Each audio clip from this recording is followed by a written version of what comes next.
Greetings and a warm welcome to this international online Sunday service. Shalom to you, custodians of the written, spoken, and manifested word. We're so happy that the Lord has created this opportunity for us to dive deep into His word and understand the effectiveness of the word of God. That's what we've been on. We encourage you to continue to send your messages through, and if you have any questions, in a few moments, the prophet will be leading us on. I'm Pastor Koramba, joined by Pastor Chikuni. Shalom, man of God. Always an honor to be here. Thank you, Pastor Koramba. Indeed. Last week, the prophet took us into looking at and examining, living the word. Exactly. What a powerful teaching. But before we get into much, I think it's important that we highlight the note at which our Father ended last week's service. That opening that our Father created for people to sow seeds. Yes.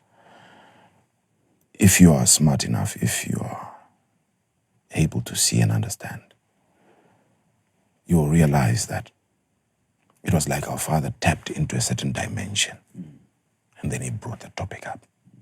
And I believe it's an opportunity for somebody. It's an open door for all of us to make sure that before we even do anything, we take advantage of this time and make sure we get those banking details and we continue to sow our seeds and partner. You know, it's different when it's a program that is slated for a particular time. But then there comes a time when you will see and realize that our Father has stepped into another dimension that goes beyond the normal, that goes beyond the planned. And that's how God operates. That's how God works. And it's an opportunity for everybody. Coming back to the message. We have heard the word for years. We have heard people minister. We have heard people talk about the word. But there are fundamental principles that align us to the will of God. Our Father brought out a spectacular point when He said, you have to understand or you have to react to situations according to the word. You know, it's like pressing an orange. When you press an orange or you blend an orange, you're not expecting to drink apple juice. Orange juice must come out. Exactly. If we have the indwelling word, in cases where we are feeling pressured and cornered to manifest otherwise, what must be found oozing out of that rock is the word. It goes beyond conforming in everything else, in as far as the word is called, conforming to the word. It goes beyond that. When you react to a particular situation, sometimes you don't have time to think. So it's our Father was explaining a dimension where you are soaked in the word, up to a point that when you react to certain situations without even thinking, you find yourself reacting according to the word. That brings us to a teaching that we were given by the prophet during the Spiritual Emphasis Conference in the year 2017. And he was explaining concerning the conscious mind and the subconscious mind. And you spoke about having to respond to the word even without thinking about it. And according to what we understand, that is the duty of the subconscious mind, to allow someone to react in second nature without them even thinking or consciously calculating a move. But when you are in a position where instinctively what comes out, because it's condensed and it's now settled in your subconscious, and we know that the subconscious mind is the master of the conscious mind. So from the subconscious mind, if you're able to involuntarily release the word, how marvelous is that? It's evidence that you are saturated by the word. You are baptized. You are immersed. You are existing within the word, and not just existing within the word, but he abides in you. And it's clear that we are moving from one level to the other in as far as conformity to the word is concerned, in as far as movement with Christ in us is concerned. And our Father is bringing it to the fore, that there is that dimension where sometimes you don't really have to calculate, but it just comes out from the inside and you begin to react, you begin to live, you begin to speak because he lives within you. And wow. The word. The word. Never find yourself in a situation where you have not forethrown words Exactly. like seed into that place. You know, in the life of a Christian, you begin to understand some of these things after our Father has ministered to us. Sometimes you think that you may have known or you may have understood these principles, but believe you me, it's the environment. Now I know it's the environment. There are revelations that you begin to get even as our Father is ministering, not because it was your revelation, but it is the environment. It is the anointing of the man. And you hear our Father say, never get into an event or a day without your words having gone before you. Let them forerun you. Let them forerun you. We as Christians, I think sometimes we live life coincidentally, in quotes. You arrive at a situation and you find yourself there. You start hassling for tools to deal with it. Yes. Right. And our Father is coming and he's saying, that day that you're about to get into, speak words. Speak words. Speak words. Shape your tomorrow today. Indeed. Our Father said something powerful. He said we should be people of our word. These principles, this doctrine is with power. You look at the extent to which you can apply that principle. We must be people of our word. You take that to the marketplace and you say, I will decide from today to be an individual of my word.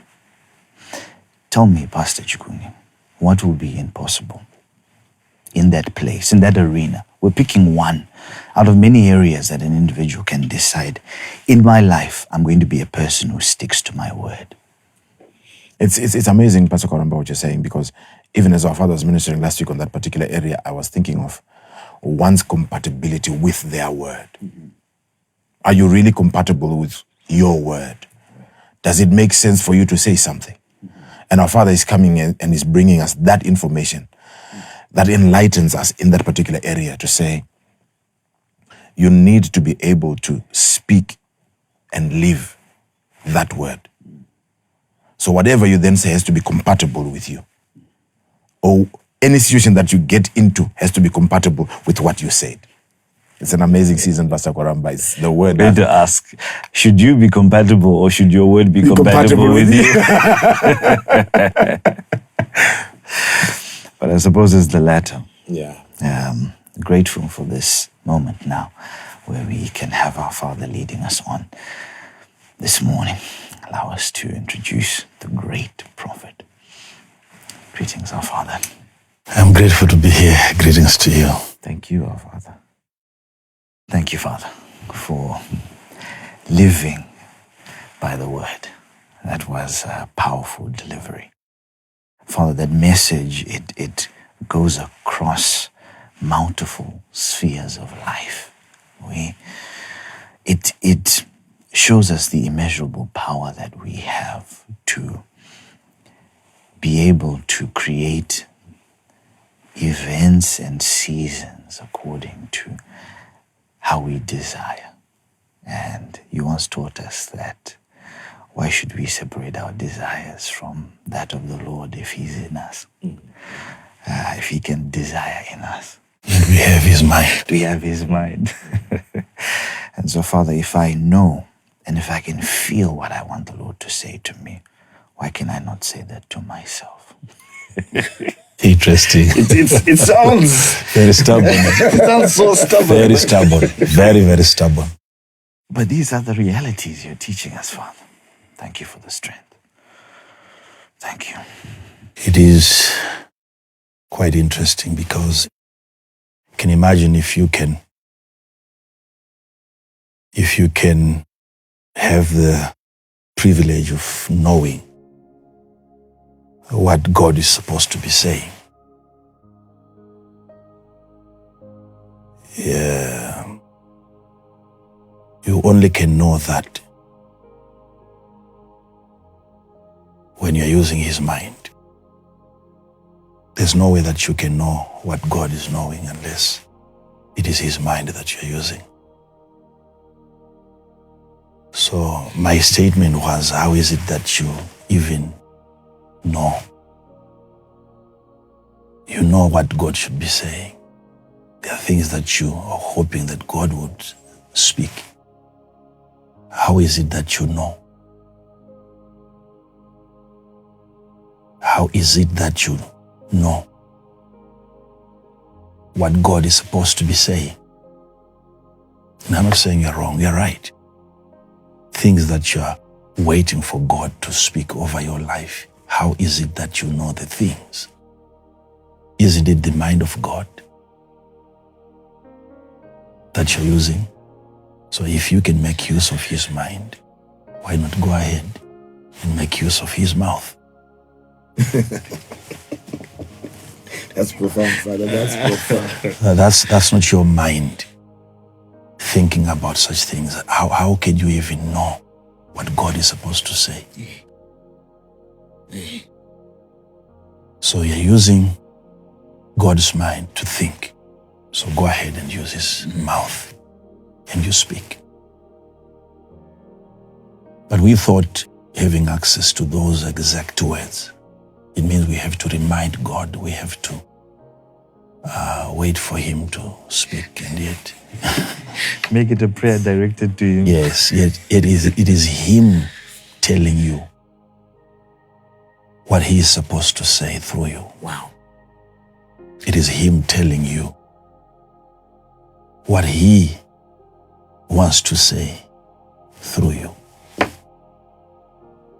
So these are not things that God is supposed to speak. We have to get into that today. Our viewers are here. You are blessed to be here. Thank you so much for joining this wonderful morning.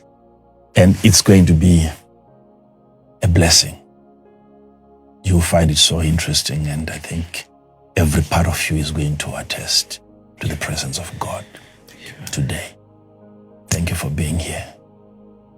Not only are you blessed, you're such a blessing. I'm so happy to have these people with me this wonderful morning. Yeah, we have to continue on. I have to touch on the creativity of the word. Oh, thank you, Father. The creativity of the word. The creativity of the word. We should be able to explain how the word creates. I know it's hard, so difficult, but let's give it a try. How does the word create? Because there are so many things that I cannot buy from the supermarket. So many products that you can find in the spirit that are not being sold physically. How do I make use of the word so that I can either purchase or even create what is not in existence? The creativity of the word. What if what I desire is not there? What if what I desire is not there? There is no producer ready to produce my desire. What do I do? Is that desire, why would I desire something that is non-existent? Is it true that a child of God can desire to have a certain lifestyle that is not already in existence?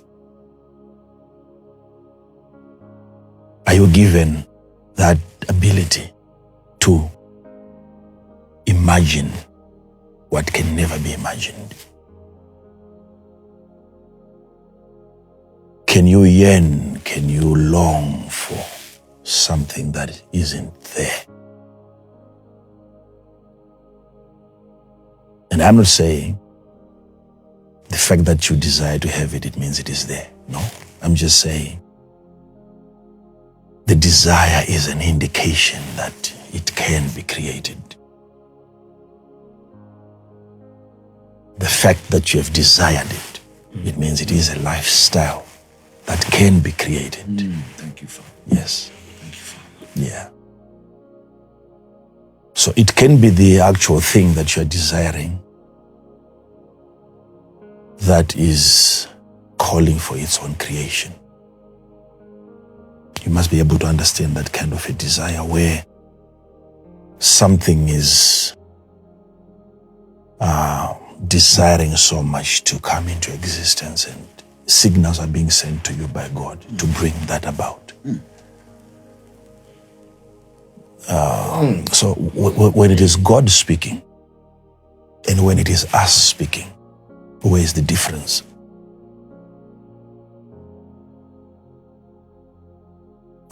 You said something last time. You said, isn't that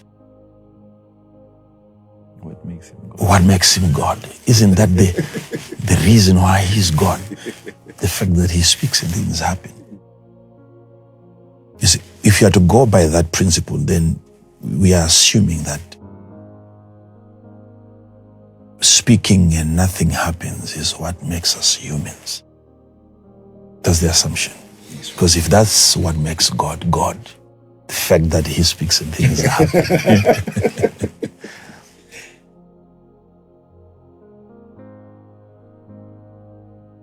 Then we are saying what makes us humans is the fact that we speak and nothing happens. But is that the case? We have to investigate. Where is the difference and what is the difference?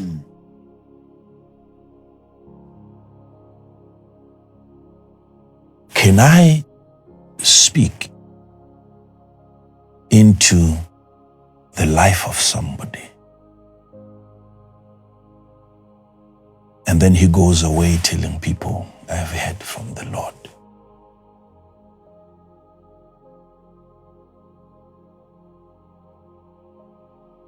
Are there things that God himself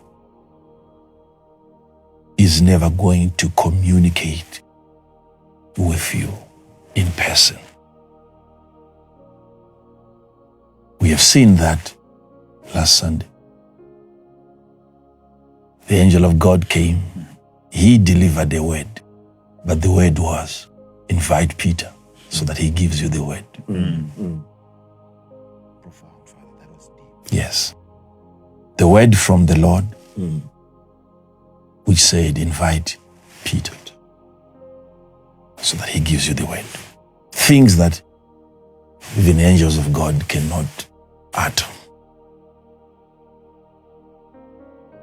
All right, so we want to look at the Psalm by David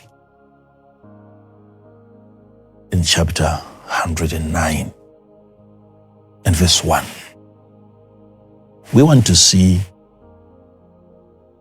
some few things that he understands concerning the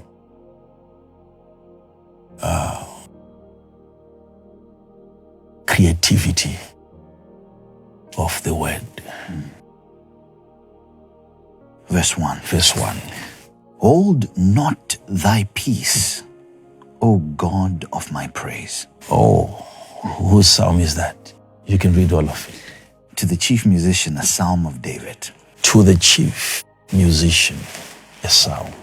Whose psalm? David's psalm. Hold not thy peace. Can you imagine this is David? And who is he telling not to hold his peace? O God of my praise. You tell God to stop doing something and to start doing something.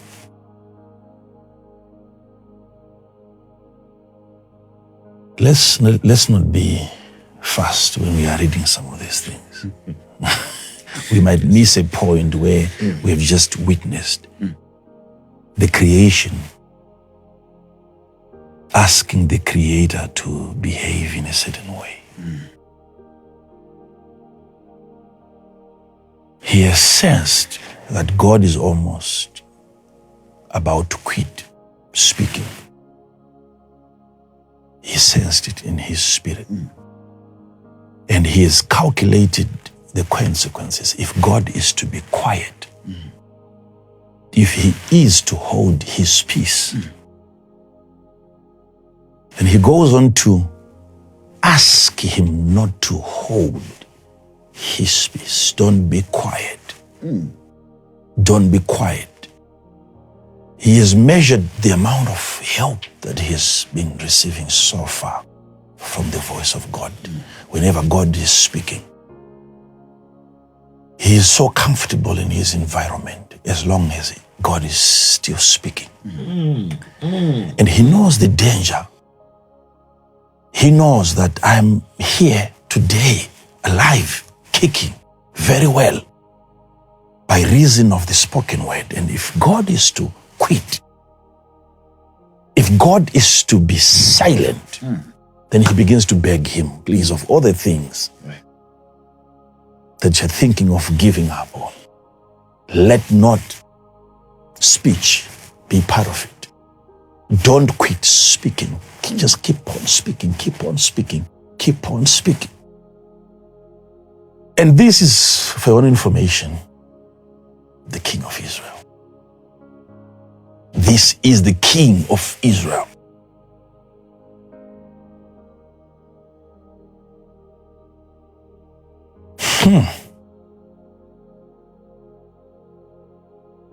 Hold not thy peace. Yes. O God of my praise. So he's saying, he is a God of my praise. I wish I tell you. Oh, I wish I tell you. The God of my praise. What does that mean? The aspects of God that I have managed to praise. Areas of God that I have been able to identify and I praised. Let those areas not quit speaking.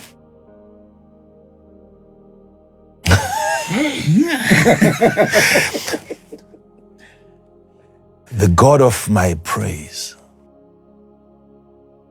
If you can find any other way of explaining the meaning of that, you're welcome.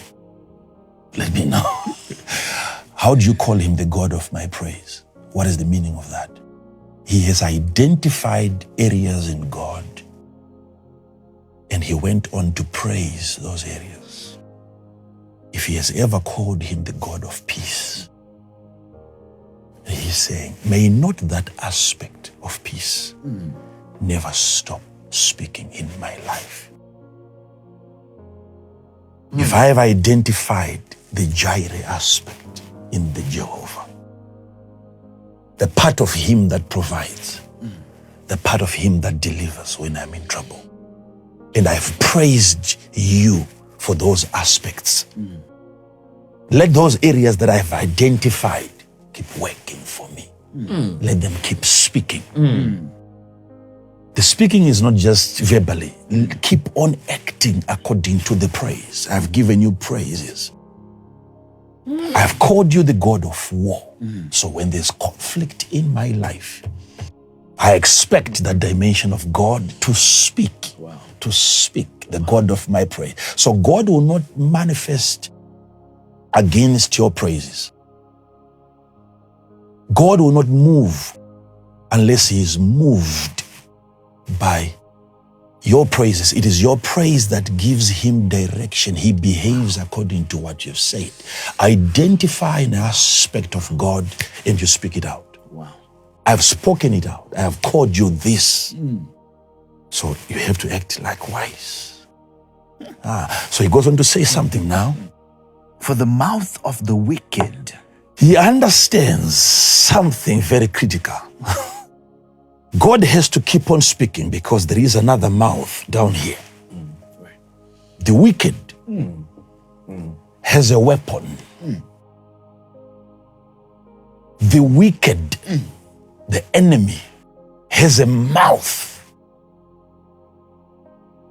And he has gone on to use that weapon. That's the thing that I fear. That's David. Of all the things, I fear a part that you have given to him that he is using against me. We are here to talk about the creativity of the word. Word spoken, either by you or by somebody who is not even born again. We have to cover that here. Yes. For the mouth of the wicked and the mouth of the deceitful. The mouth of the wicked and the mouth of the deceitful, yes, are opened against me. They've spoken against me. Their words were against me. The mouth are open. And they opened their mouth so that what they said was not for me. It was against me. Yes? They have spoken against me with a lying tongue. A lying tongue. Yes? They compassed me about also with Watch it. words Watch it. Watch it. Watch it. of hatred. Watch it. They've what? Compassed me about also. They've what? Compassed me. This is what they have done. He's appreciating what they have done. It's a work. Even to put it in this form, it's a construction work. They have compassed me about. With what? Words. Words. Around me right now as I speak are words. David is saying, I've been surrounded by words spoken.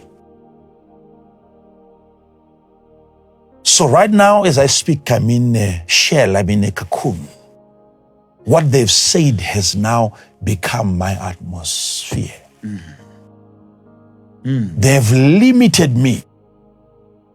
They've created another world whilst I'm in God's world. They have gone on to create another world where they've set boundaries now around me where I cannot go beyond what they have said. What they've said. I cannot go beyond what they have said. I work so hard, day in, day out, early in the morning, come rain, come thunder. I'm a hard worker. Yet still my salary cannot get beyond what they have said. So I'm no longer getting paid according to my service. It's now according to their word. It's according to their word. Even my children, you give birth within that confinement. You work within that confinement. Whether you get promoted, it has to be as far as they have spoken. I've noticed that I'm failing to break out. It's not just an economical issue. This is a word issue. Hey, why is it that everything turns out to be as they have spoken? Every story, it starts well, but it will end according to their prediction. Why is that the case? They are the ones celebrating at the end of the day every time. What a discovery.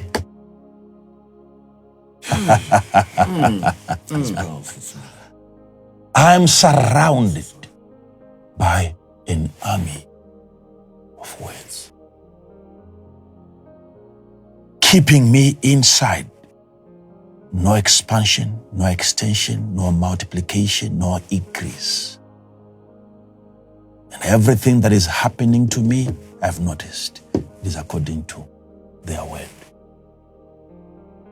What a restriction. You call it lockdown. This is it. People have the power. They came out, they decreed, remember? Lockdown. And the entire globe was locked down. How did they do it? They spoke. They spoke. Don't underestimate the creativity of the word. The word went out and we all acted according to the word.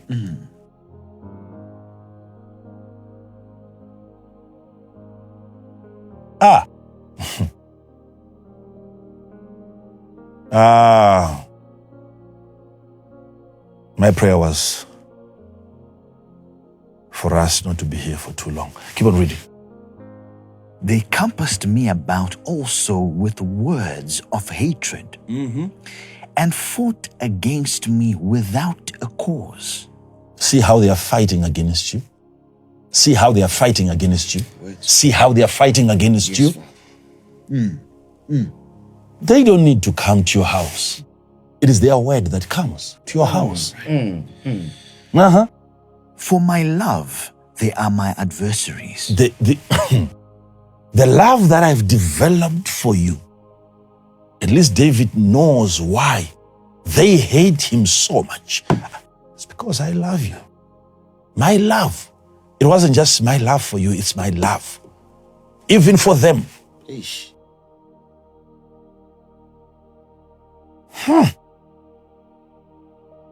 What I've given them and what they have given back to me. Keep on reading. But I give myself unto prayer. Whilst they're doing that, what I do now is to give myself unto what? Prayer. I give myself unto prayer. I give myself unto prayer. Come on. Whilst they are doing what they are doing, what I do is I give myself unto prayer. Yes, keep on moving. I won't finish that today. And they have rewarded me evil for They have rewarded. They have paid me evil. For what? For good. For good.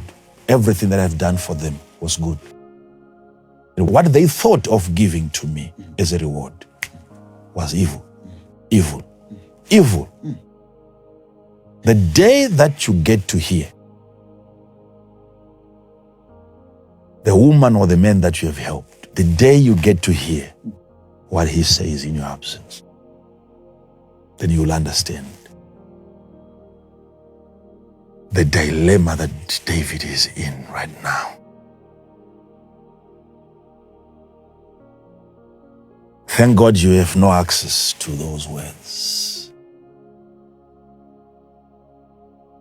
Had you heard what they said, had you heard what they said after helping them? Keep on reading.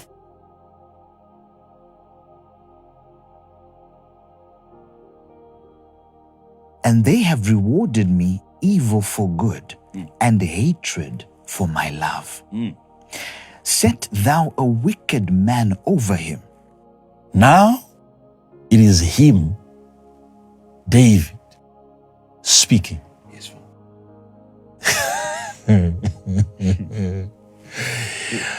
Oh, because this is a battle of words. And as much as I'm committing myself to prayer, I have to also redirect words. Set a wicked man over them. There is an appointment of an individual who is wicked over his adversaries. Let a position be created. Whether that position is political, let a wicked man be set over them.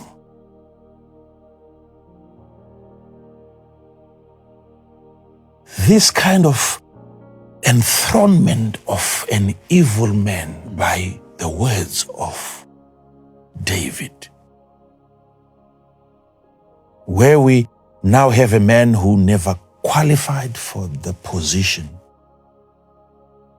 being appointed for the position simply because of his level of wickedness, because David wants his adversaries punished.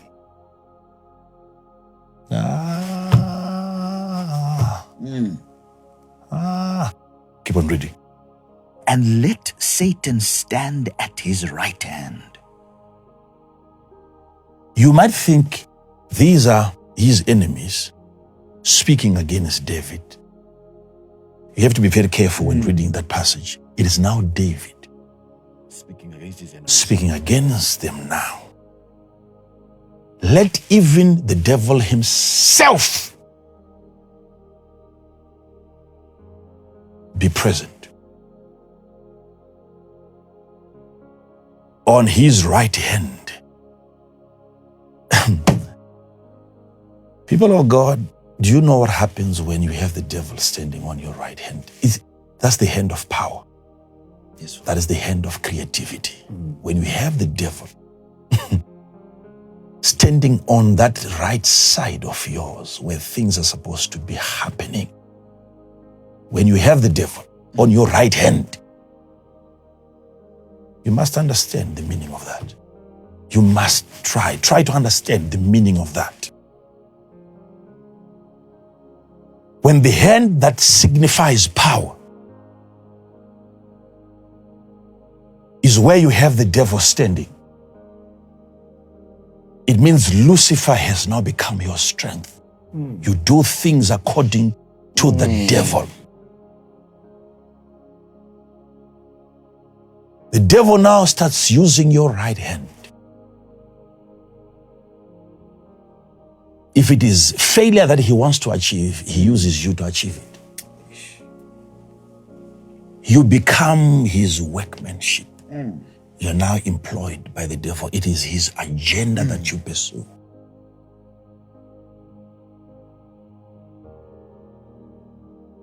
What a curse. What a curse. What a curse. What a curse. Yes. When he shall be judged, let him be condemned. He gets into their future. When judgment finally comes against my adversaries, my enemies, let them be found guilty. Let them be condemned. So judgment is happening right now at his mouth, not in the courtroom. No matter the evidence they are going to produce, let them be found guilty. Guilty according to the speech. He's causing them to be found guilty. So they will be sent to prison not according to what they've done wrong, but according to what I've said today. Let them hire all the lawyers. But David has already made the sentence. Yes. And let his prayer become sin.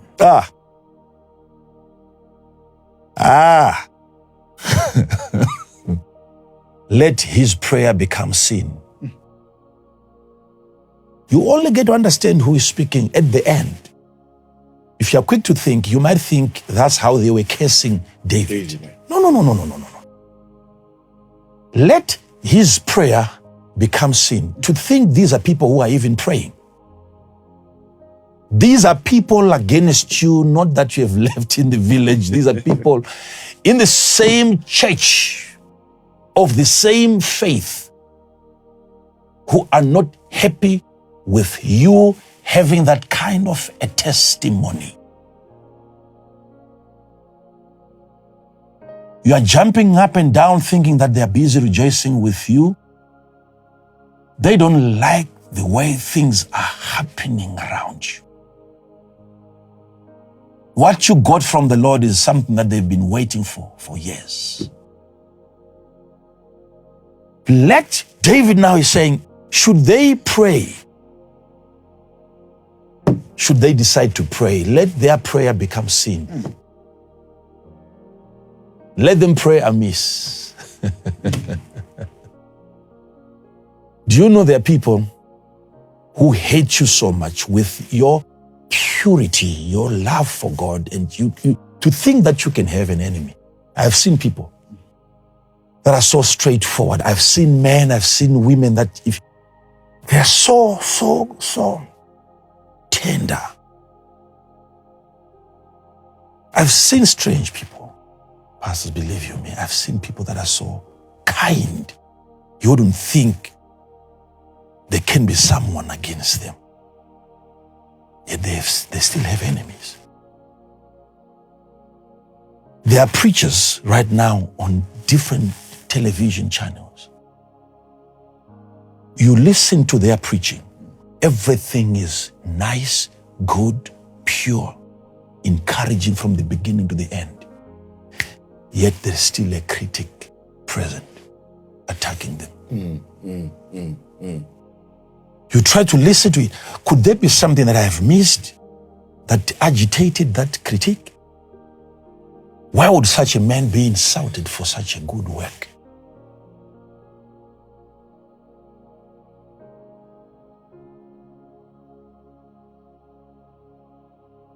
David, he's a good man. He's a good man. Yet there are those that are even praying against him. Praying against him. Then he starts praying against their prayer. When you pray against their prayer.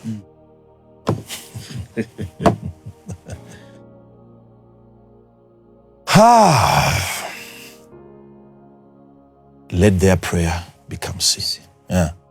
Let his days be few, and let another take his office. Let his days be few, let another take his office. Now, child of God, I want you to understand this.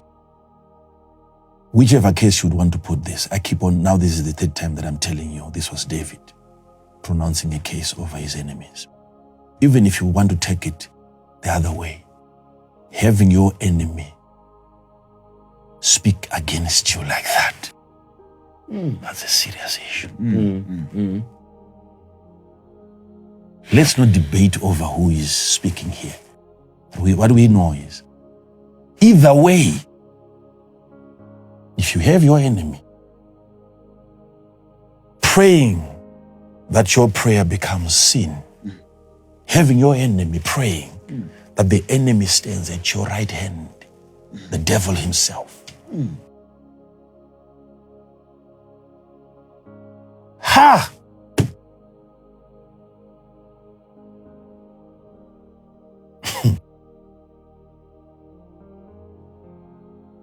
But I've done them good. But you know, being a good man doesn't always guarantee your long life. It matters what they say. Let his life be short. Let his children be fatherless, and his wife a widow. These people are killing the man. Let his children become fatherless and let his wife become a widow. To think that a man is about to die right now because of what they say, they know how to kill a man. Right. Are they ever going to know, the children, what killed their father? They are going to blame it on something else, not what the people said.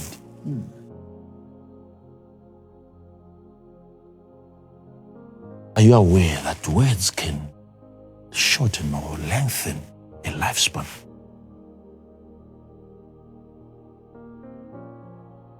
To live a life that is short because of a word spoken.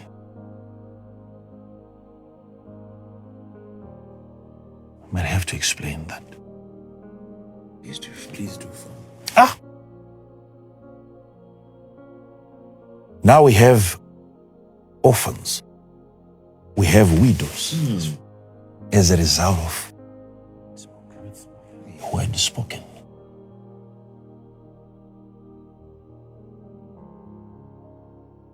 Do they know what killed their father? Do they know? Do they know? Does the father know that there is something that he could have done to avoid this, to postpone this funeral?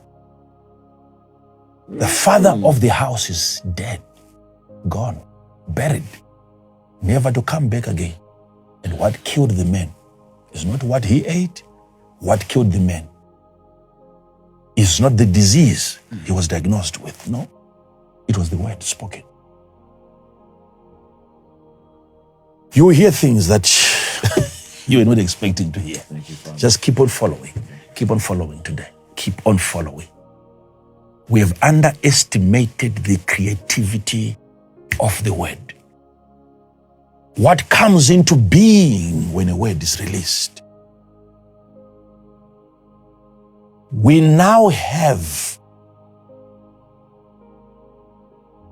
something that was never here before.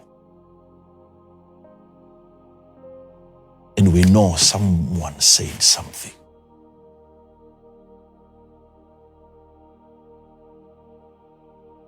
Let his children be fatherless, and his wife a widow. Let his children be continually vagabonds and beg.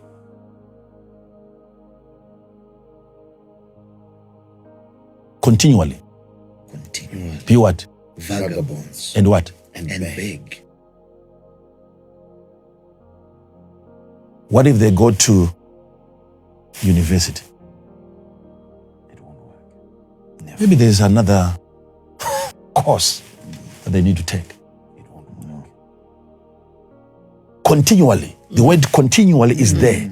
So despite their academic achievements, whatever they try to do to upgrade their status, Won't work. the thing has to be continually. It's a perpetual torment. They have to be poor forever. What if somebody borrows the money? It can't help them. They have to become perpetual vagabonds. So it's not just a case pronounced, it has been given a lifespan.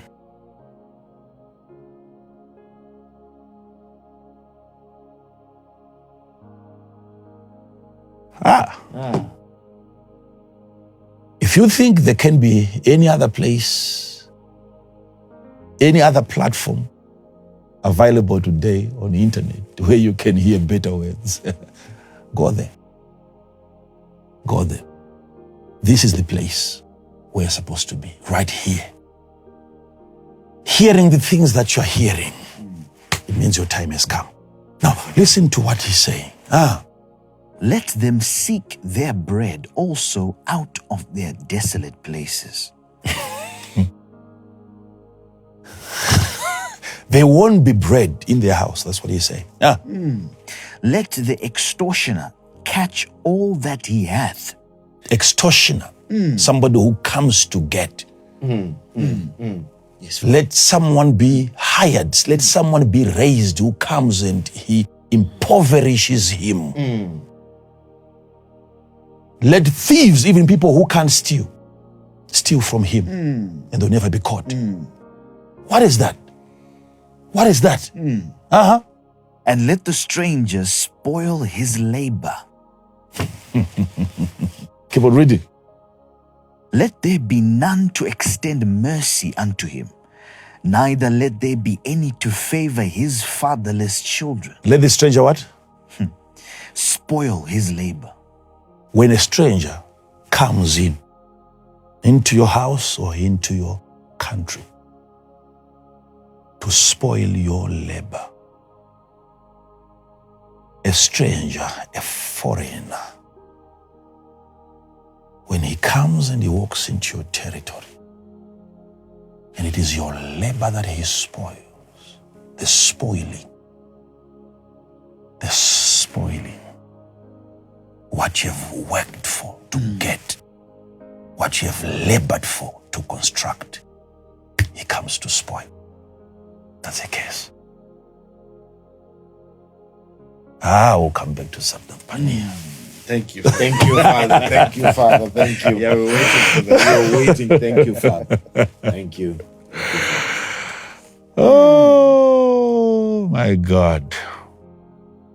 Stranger spoil his labor. This was one angry man. Whoever that man was, he was not happy. He's not happy. Ah, Let there be none to extend mercy unto him, see?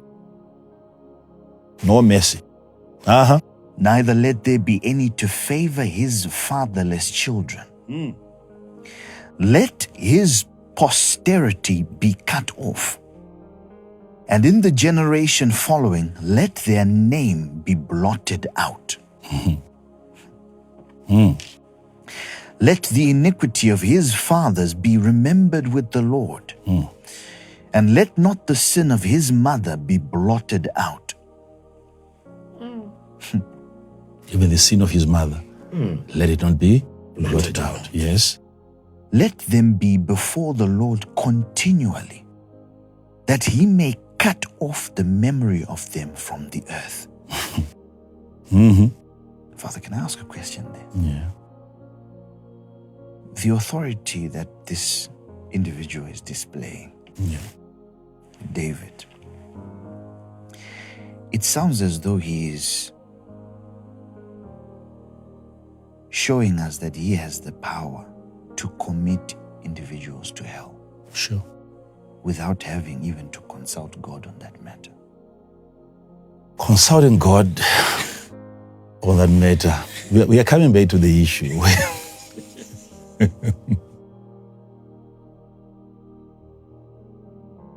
When you're coming from God, when you do things coming from God,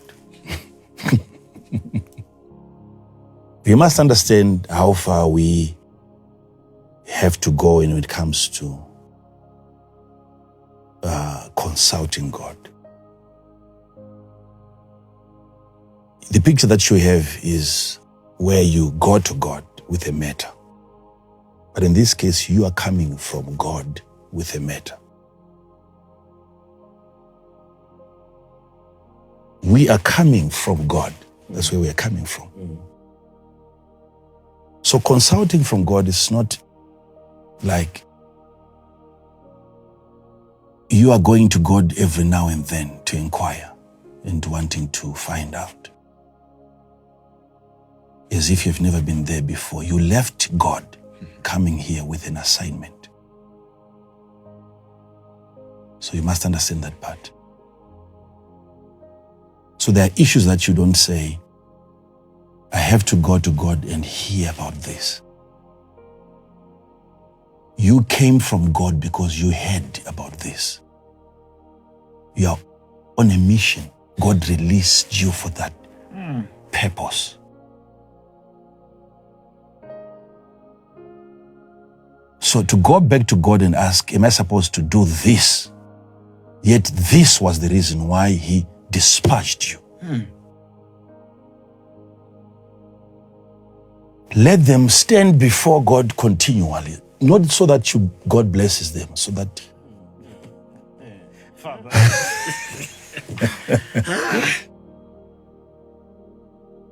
So that they may be cut off.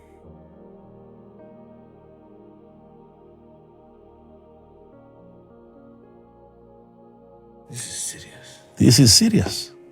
Very, very serious. Keep on reading. Because that he remembered not to show mercy, but persecuted the poor and needy man, that he might even slay the broken in heart. So this can be words relating to David. He never did that. Keep on reading. As he loved cursing, so let it come unto him. He loved what? Cursing. So let it come unto Him. So he's reversing that case. He loved cursing, so let it come unto him. And he will have to put it on like a garment. Father, can I ask another question? Yes. In as much as love management goes, at what point do you stand and you release words like this? Sometimes that is love at work. Because you have stopped a cursing generation from existing. Okay, you must understand. You have intercepted and you have interrupted a continuity of not just a cursed generation, but a cursing generation. Understood, Father. Okay? A cursing. Generation. So there is a lineage that the devil has appointed on the earth through which he creates miseries. There's a generation like that, a family. Father, you spoke about in each family, the devil has An individual that he uses. Yes, Father. So in this case, it can be the entire generation that the devil has chosen, the same way that God would choose the Levites, a generation of the Levites to become the priests. So a responsibility of services in the house of the Lord was given to a tribe. So the devil also can identify a generation that he chooses so that he uses to pronounce curses on the earth. So there are disasters happening as they are being prescribed by a certain generation. So what the man is doing here is to bring a closure to that industry.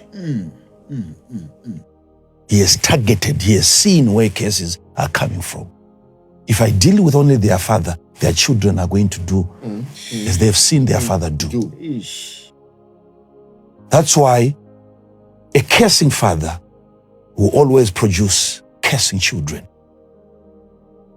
Like a child who grew up in a home where people are just cursing each other. They don't mind the language. They end up doing the same. Yes. They speak exactly like that in a classroom. That's how the teacher knows it's a generation. It has been handed over to him by his father, by his mother.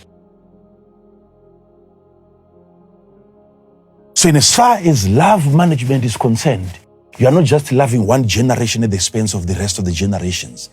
You have to see to it that you pronounce judgment over one generation so that you serve other generations. That's love management. Thank you, Father.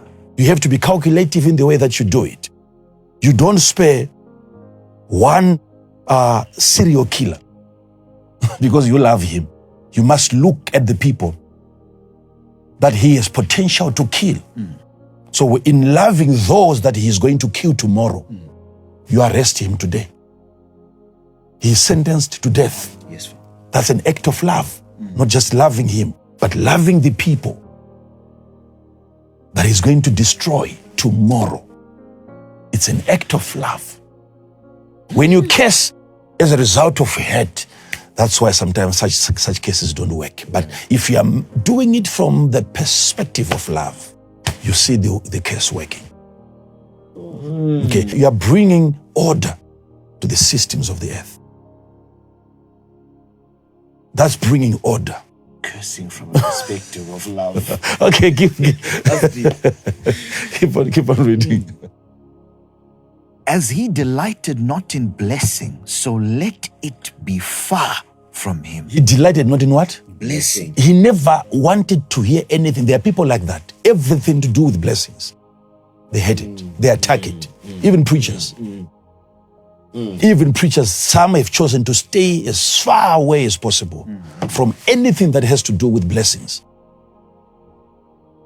They found delight in staying away from blessings. I read it again. As he delighted not in blessing, My God, delight. so let it be far from him. So let the blessing be far. So in that case, he's not really casing the man. He's saying there's no delight in the man. He doesn't like the blessing. So be it. Let the blessing be far away from him. as he clothed himself with cursing. As he Clothed himself with what? with cursing. Like as with his garment. So let it come into his bowels like water. And So the curse that was around him like a garment, let it now penetrate his system into his bowels like water. and like oil into his His bones. That's a curse. To think that a curse can penetrate that deep. Where you were once cursed and you were just putting it on. It's a lighter curse. Any man of God can remove that one. It's a jacket. When you deal with an my God, when when a man has finally been soaked, marinated in a curse, it's now within him.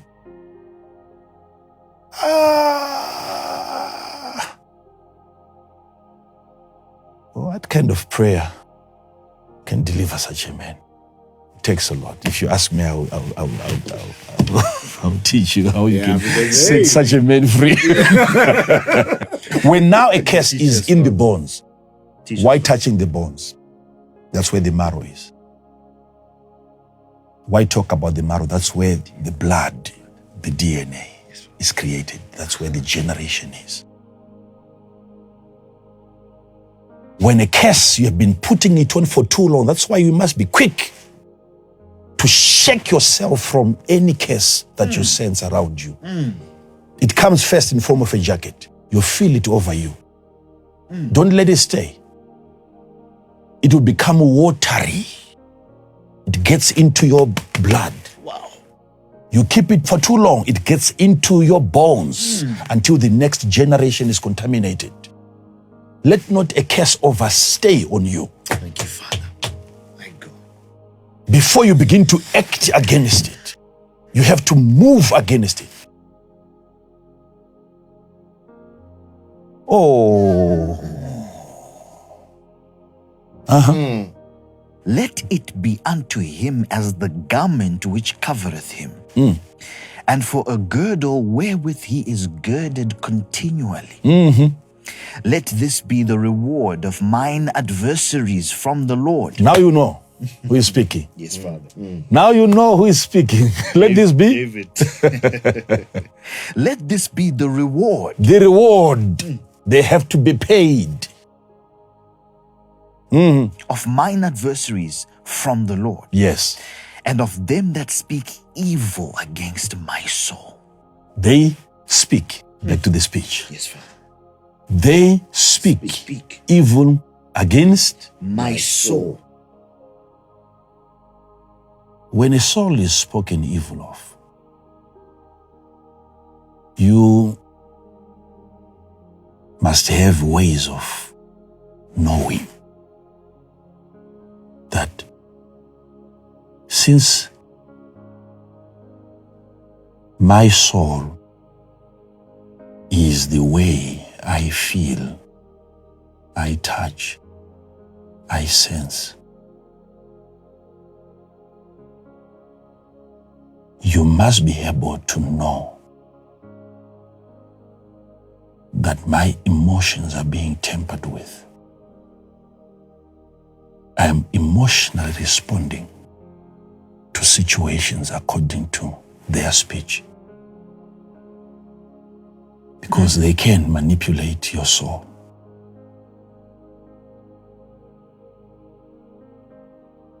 They can manipulate your soul. You can feel as a soul according to their speech. That is why, for instance, let's say there are words that we know that are used for insulting people. Any of those words, I don't want to. That word, you heard that this is an insult. So if you are now insulted, and the man insulting you uses any of those words that you have memorized, that you have heard, you are being affected then you respond emotionally to the insult because you have been told what an insult looks like. It's hard to understand. Read that part again. Let this be the reward of mine adversaries from the Lord, and of them that speak evil against my soul. They have spoken evil against my soul. Now, when evil is spoken against your soul, it is not just where you have evil things said that are supposed to happen against your soul. But I'm saying, when your soul is given a vocabulary by your enemies, where you now have everything that you know coming from your enemy,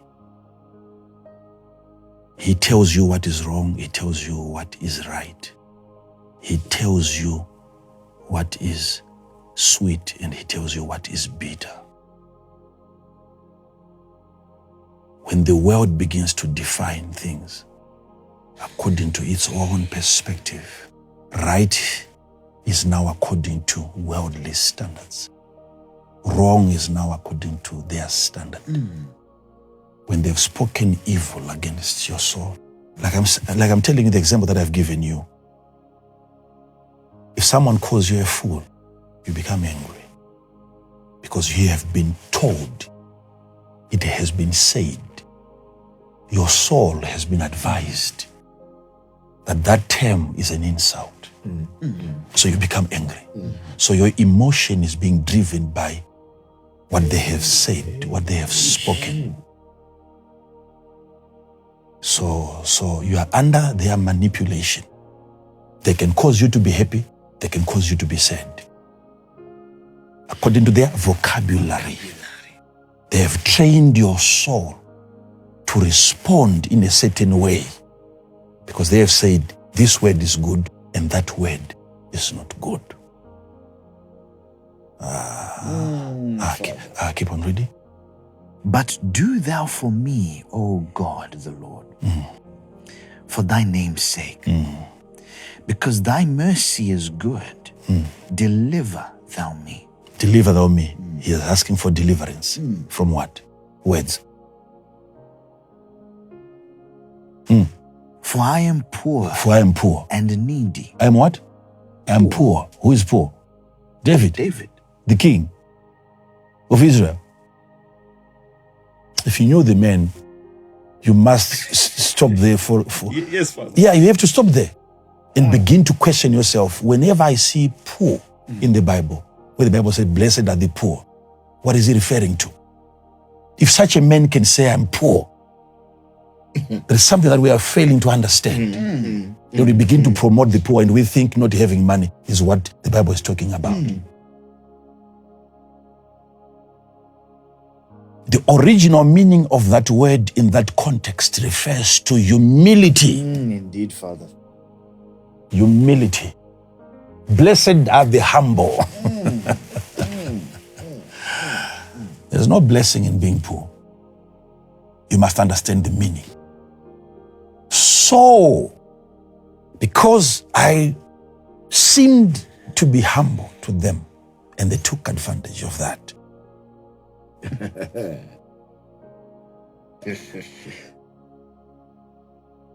With what I have as the king of Israel, I can release a battalion against them and finish all my enemies. But I chose to be poor. Act like I don't have all that power. I acted as though I cannot defend myself. So that you can move on my behalf. That part of you that fights, that I've praised. Wow. Powerful, Father, powerful. Can now begin to fight for me. And my heart is wounded within me. I am gone like the shadow when it declineth. I am tossed up and down as the locust. My knees are weak through fasting, and my flesh faileth of fatness. I became also a reproach unto them. When they looked upon me, they shaked their heads. Help me, O Lord my God. It's even fasting. They looked at me and they shook their heads. I was in a sad state. O save me according to thy mercy, that they may know that this is thy hand, that thou, Lord, hast done it. Let them curse, but bless thou. Let them what? Let them curse, Go ahead. Let them curse, but you? but bless thou. Love equation. When they arise, let them be ashamed, but let thy servant rejoice. Let mine adversaries be clothed with shame, and let them cover themselves with their own confusion as with a mantle. A mantle of confusion.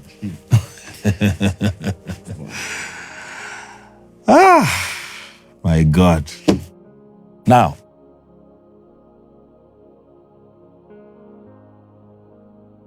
the creativity of the word.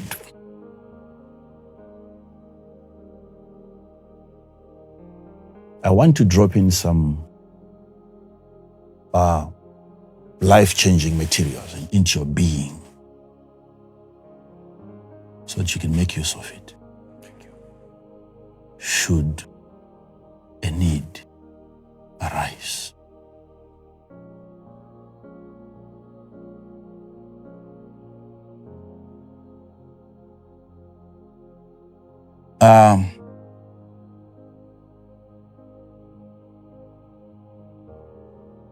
Before God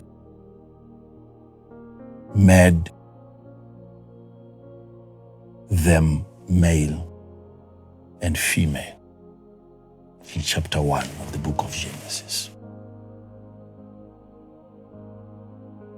and verse 26. Before, take note, I can take you back to the same scripture for more than 100 times, but notice how I approach it every time. If you think it's the same thing that I'm saying every time, it's not. It's a sign that you're not listening. My approach to the same scripture every time is different. I use a different road. Yes, Father. Yes, Father.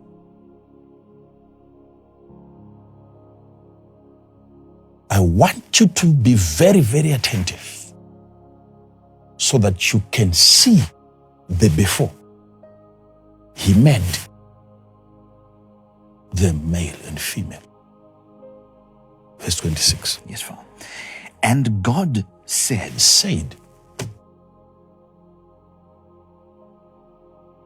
and God said, we are being told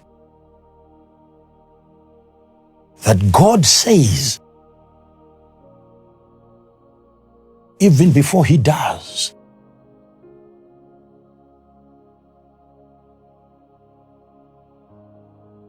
For what he then goes on to do,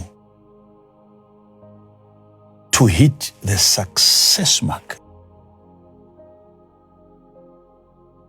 it has to be as a result of it having been said. And God said, let us what? Make man. Before the making of the man, there was an utterance, speech. We want to deal with the creativity of the word. Child of God, I don't know how to explain this, because this is the part where we are getting it wrong. This is the aspect that is missing in our creation equation. We jump on to make and to do and to act. yet there isn't sufficient word spoken to back up the deed. Wow. God, before he made, let us make, God said, to think that you have to, in trying to rescue a business,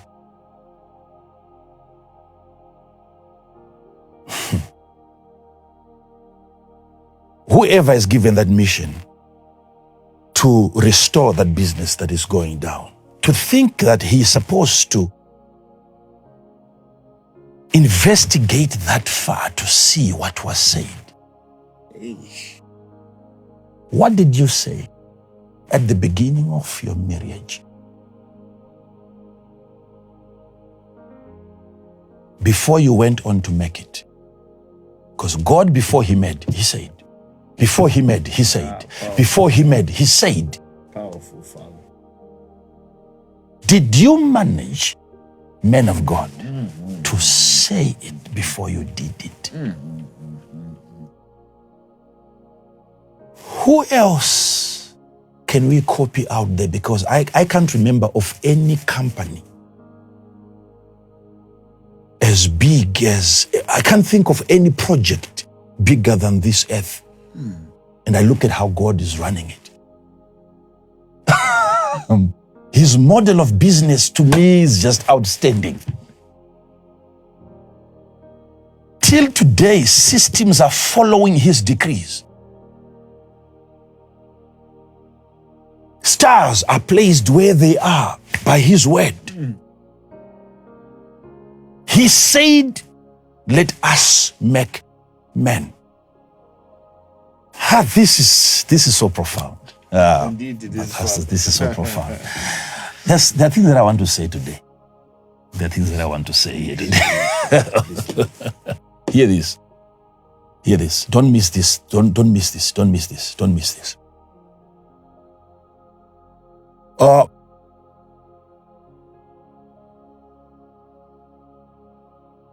I remember the first time that they took me to an atmospheric layer in the spirit. The first time, but I've been there several times, but the first time that I got in there, what I saw was creatures that I had never seen.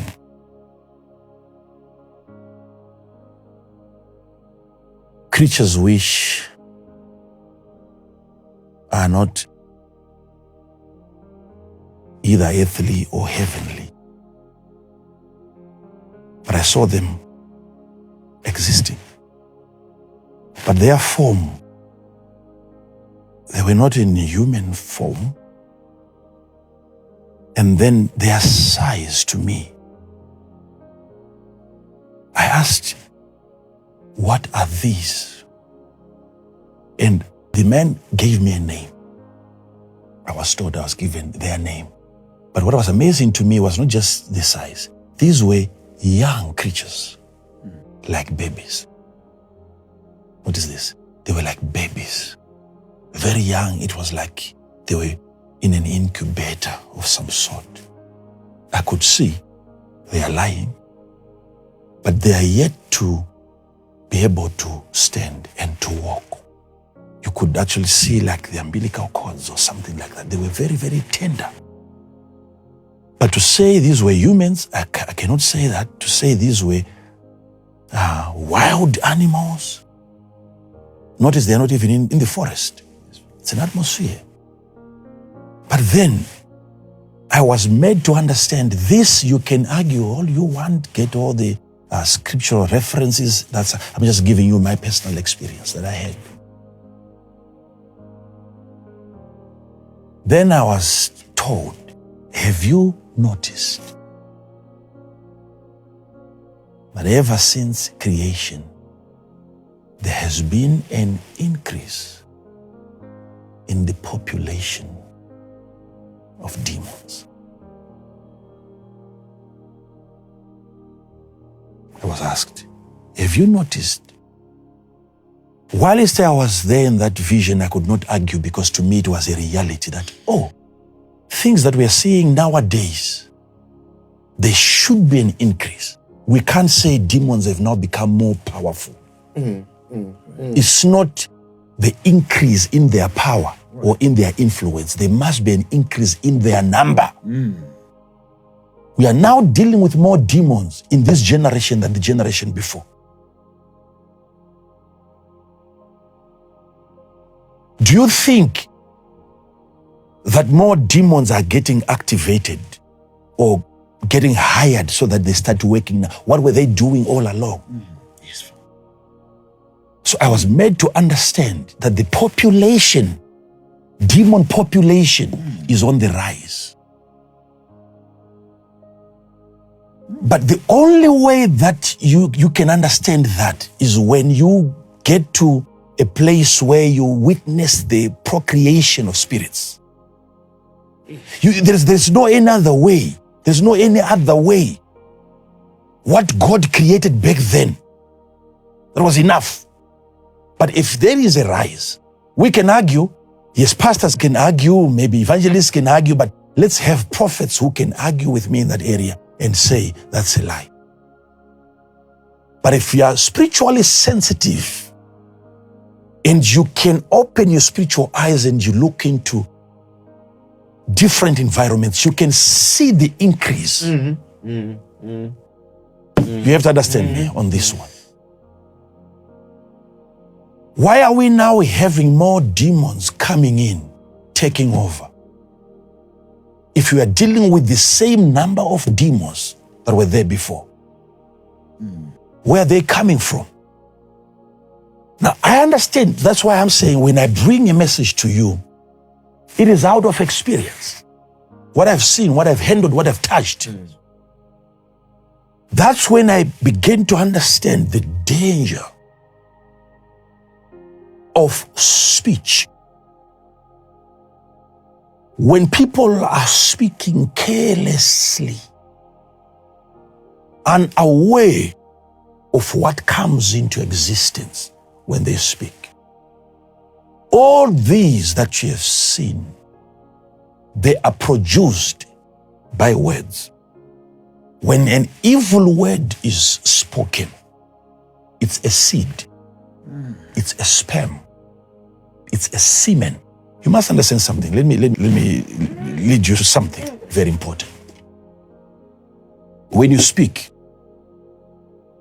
your speech becomes what you have said.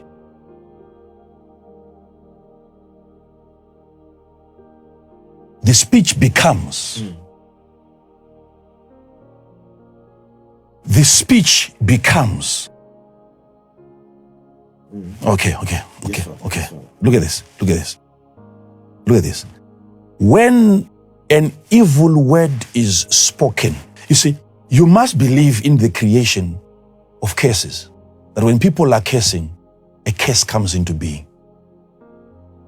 A curse that wasn't there comes into being. Yes. So creation has taken place as a result of speech. Yes. Curses are in what form? Curses are not just spiritual materials. Curses are matter.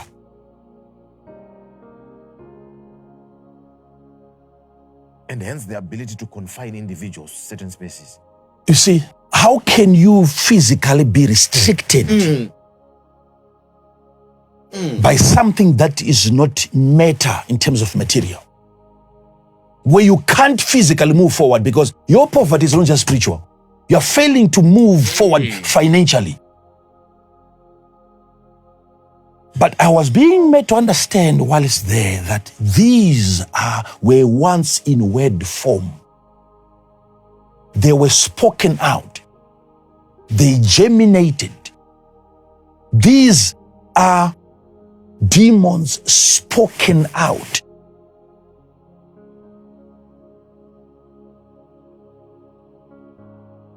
When you speak a word, an evil word against an individual, not only have you hired a demon that was already there to follow that man. No. You have formulated a spirit. that follows the man from that point on.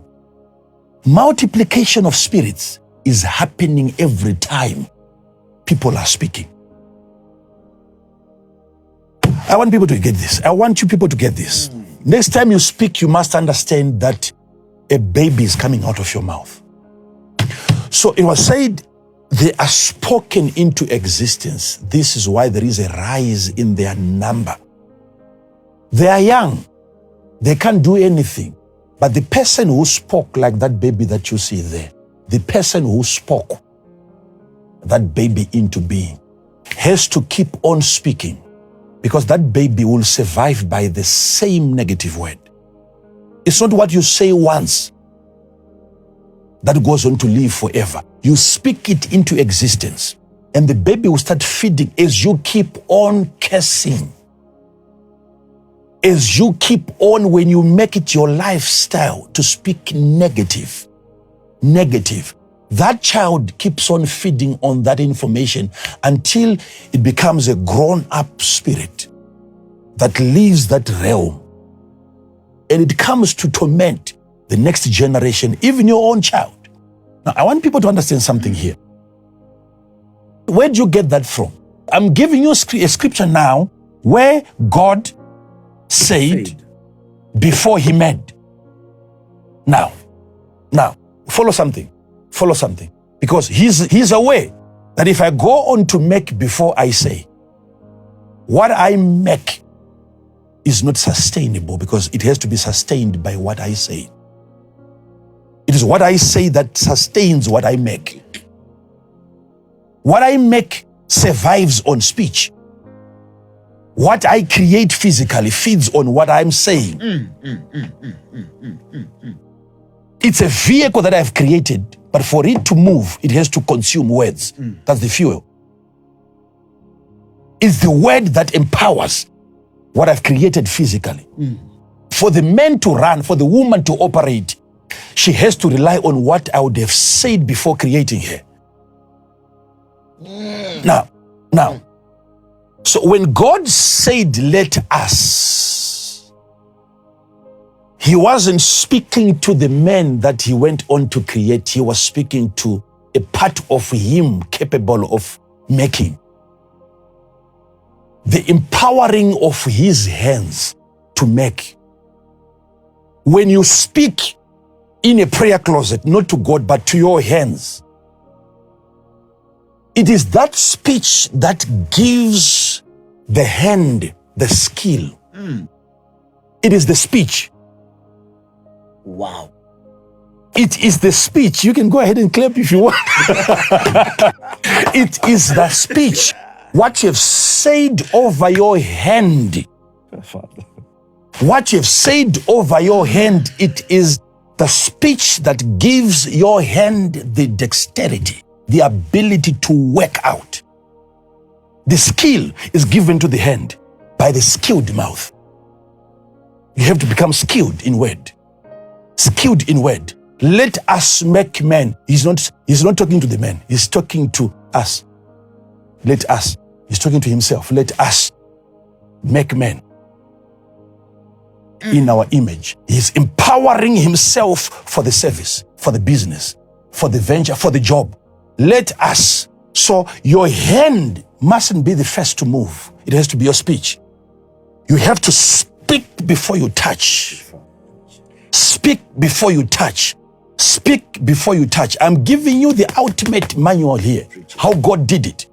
Let us make men. Now his hand is empowered to work out the man. There's no more error there. Any chances of mistakes and error has been eliminated because he has spoken the product first. So the hand goes on to create what it had from the mouth of God. How many times have you spoken to us? Let us succeed. Let us make. Let us succeed. Now, notice something. You go ahead. If you want to call them demons that I saw there, if you want to call them different names, it's up to you. But I was given a name for those things. And some of those things, you see, when it is time for the judgment, because I wanted to know. So if I can speak a word and then a spirit can be created, the day of judgment, is God supposed to judge that kind of a spirit that I created? And it had no any other assignment but to cause havoc. A lot of things were discussed.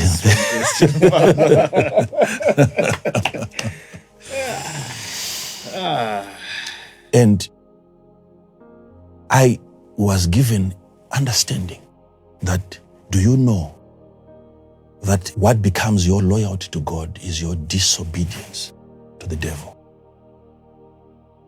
Every loyalty, the other side of that same coin, has to be disobedience and rebellion. You are never loyal unless you are rebellious.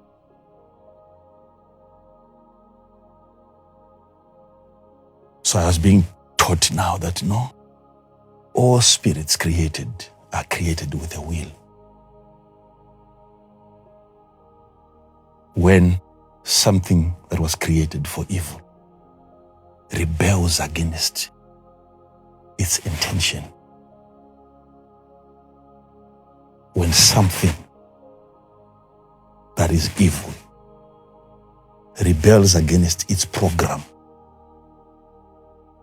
and it becomes good, that becomes loyalty to God.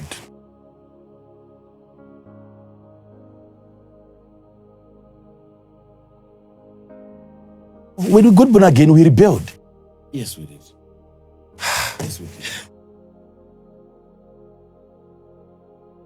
Notice, do you know there are things, okay, for instance, God was done creating everything and he had rested. Yes, Father, yes. But after men had fallen, God went on to bring about thorns and thistles. Yes, Father. He said, for your sake, because of what you have done, the earth now will bring. So we see a continuation of creation even after God had rested. So curses, when a man is cursed, he is able to produce, to bring about more creations that were not even there before. Yes, Father. Every time you see a thorn, a thistle, it wasn't there originally. It's a product of a cursed man. A cursed man can bring about physical things that God never intended to create. When we are cursing, we are creating. Father, this spirit, it's designed intentionally with a program to cause havoc. It's a word that has been spoken, and that word becomes matter, and that matter is spiritual matter designed to cause havoc. That's the design. By the design. The creature didn't choose that I want to be causing havoc. But there is a will But given to everything that you create. It has to be because you have a will. You being the creator of the creature, you must be able to transfer the same will to whatever it is that you create. But Father, how can it will to do right when it's designed to do wrong? It can. Can you decide today to rebel against God? Yes, I can, Father. But you notice when he created you, he never created you for rebellion. No, he did not, Father. He did not. He did not. Yet there is the will within you to either eat of the forbidden tree or not to eat. Though I was not created. Though you were not created. Okay. Okay? Now I follow, Father. Okay? So, because you must understand something here. You must understand. So there's that provision. It's always there. Because you can't say there was the program in the devil to rebel. Okay? You must understand, he wasn't created by God to rebel against God. That wasn't his mission. Can spirits ultimately repent? Repentance as in turning back. And doing Because we must look at the word repentance, the meaning of the word repentance. I'm looking at it from this angle, Father. That there is a spiritual being that has been created by speech. Before you go there, can spirits what? Repent. Repent. But did you not repent? I did. Are you not a spirit?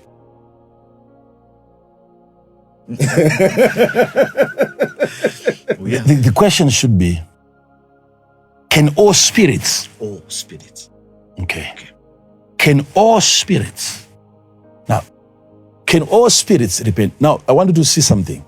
I knew this was going to become the subject. I didn't want to. I didn't want to go there. But notice, okay, we'll come back to that issue. You are reminding me of something that I saw. Again, when I went into the store, when you get into the storage place, where they keep all the treasures of God. The treasure room. His treasures. The treasure room. Okay. It's a room, but it's not the walls that you see there are not walls like you see bricks. It's like a bubble. The walls are like watery, but so tight you can't even. I don't know how they made it, but you can tell that it's not like you get to a door. You get there, the wall knows you. The wall has a way of feeling comfortable. It feels safe by your arrival. And then you walk in, the treasures of God. When I walked in there, for your own information, what I saw in there in terms of his riches, it wasn't the gold that I saw. I didn't see diamonds. I didn't see emeralds. I didn't see coins. What I saw in there was their spirits. I don't want to start another story again. The spirit of things. Okay. You saw the spirit of things. Their spirits. The spirit of the mineral. It's not the gold that God keeps in that storeroom. It's the spirit. It's the spirit.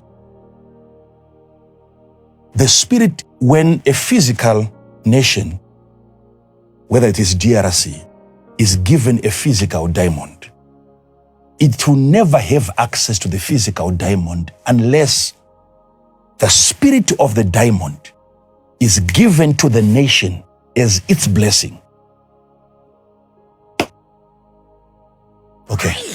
Okay. This is a realm that you have to understand. Thank you, Father. When God gives you an assignment to go and bless an individual with money, you get in there, you are empowered. They fill you up with the spirit of money, not the money. Wow. So when you're coming back now to bless somebody, it's not the money that you give to the person. It is the spirit of the thing. It's kept in there. I've given an example. If God wants to bless a nation with gold, there is the lowest level of that gold, which is its matter form. Yes, Father, yes. It's given to the physical earth, but for the people, the inhabitants of that land, to have access to that physical thing, you are empowered by the spirit of the thing. So that when you approach the thing that is physical, it is attracted to its spirit. You have the spirit.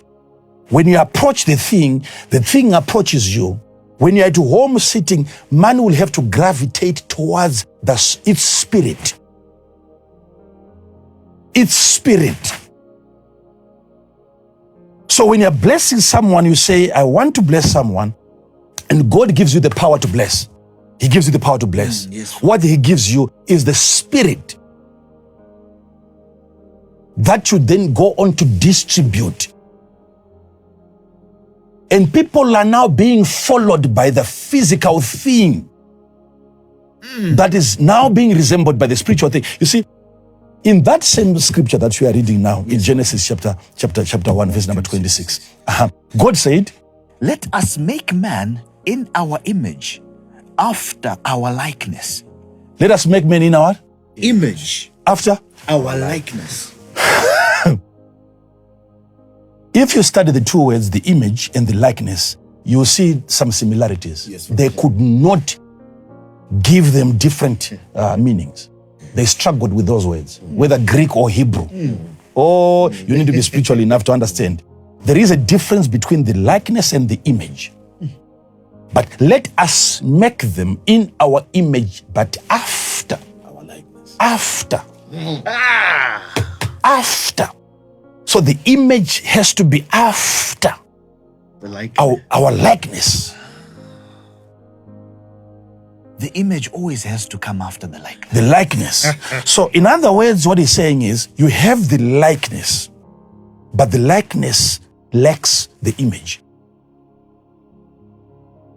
So the image has to have the likeness. If the likeness has hands, the image is supposed to have hands, because we are going to touch nations with our likeness.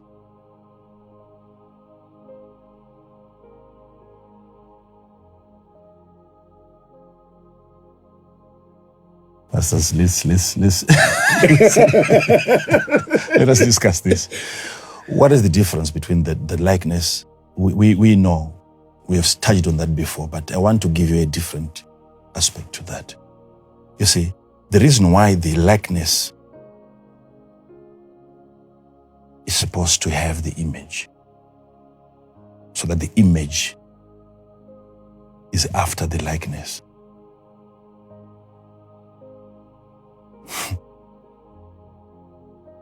Is so that it is first in the image. We are made in the image of God.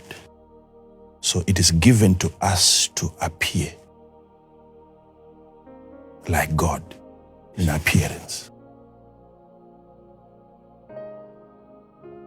But in that image of God, He made them male and female.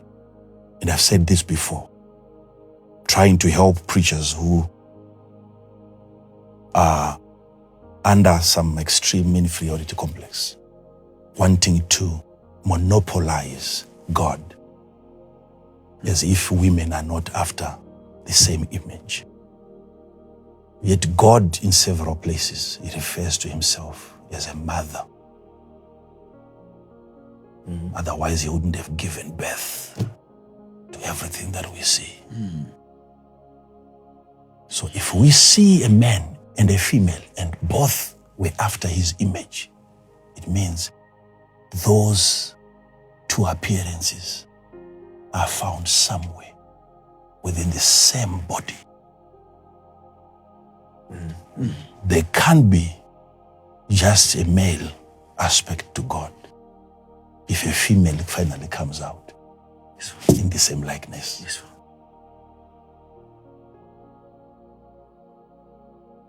So all this abuse from pulpit, where we try to undermine women, we don't know where we're coming from.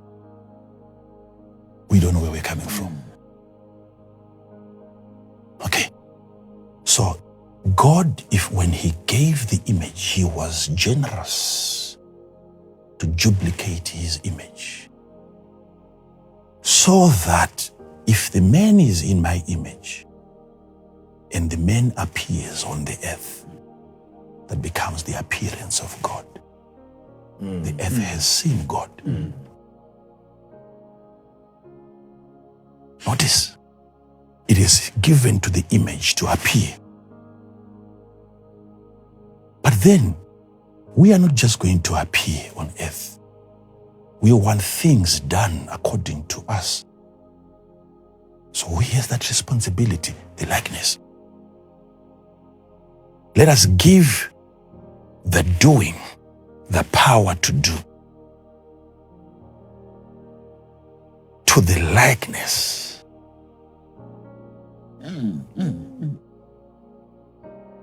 So the likeness was able immediately to produce the image, because it is given to the likeness of God to work out the supernatural after our likeness.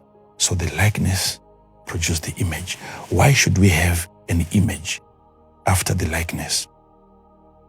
Because the likeness is the invisible aspect of God that does things. Okay, things are being done by the likeness of God.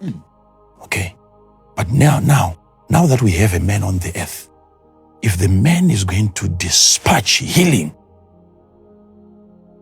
and he starts healing the crops, he starts healing other animals supernaturally out of his likeness, the likeness of God that he heals. Notice. And whatever it is that gets healed must look back and trace that healing to the image. Okay.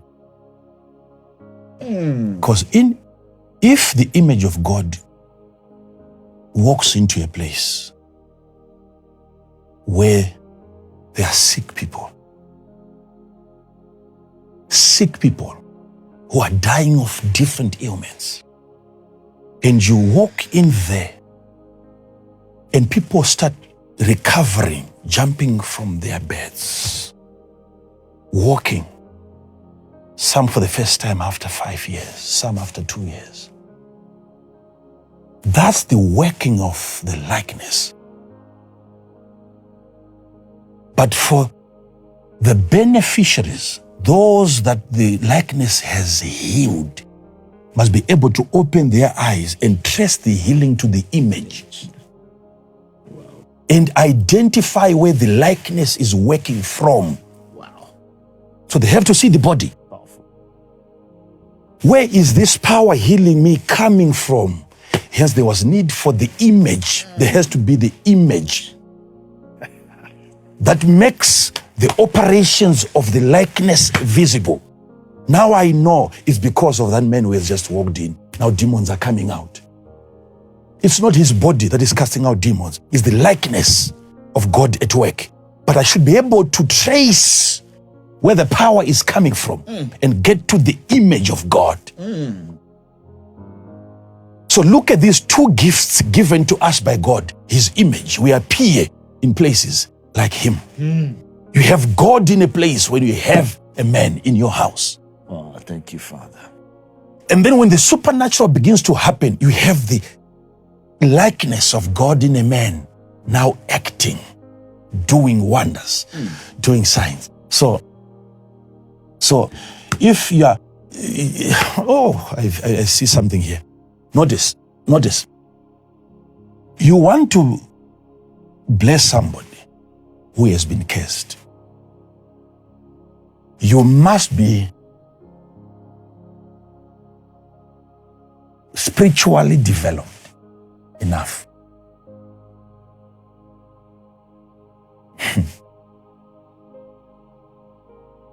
Why is it that Solomon said something different in the book of Proverbs? That a causeless curse will not come.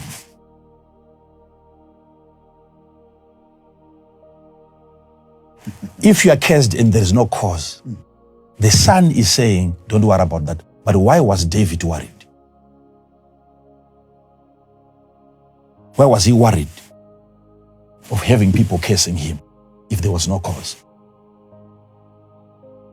Okay. Why is it the son has access to secrets? He knows that whoever curses you, if there's no cause, don't worry about that. Why is it that the father never had that same revelation? Why was David worried when people were cursing him? Unless there was a cause.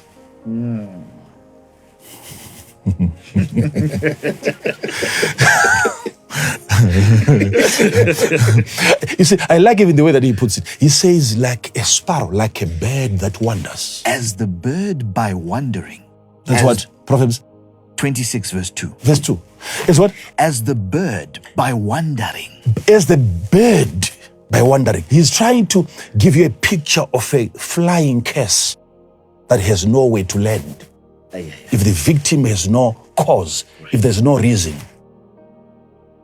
So that curse has been brought into existence by somebody who declared. It's like a bird. See the creature? You see the creature? It is flying. The curse is flying, but wandering. Keep on reading.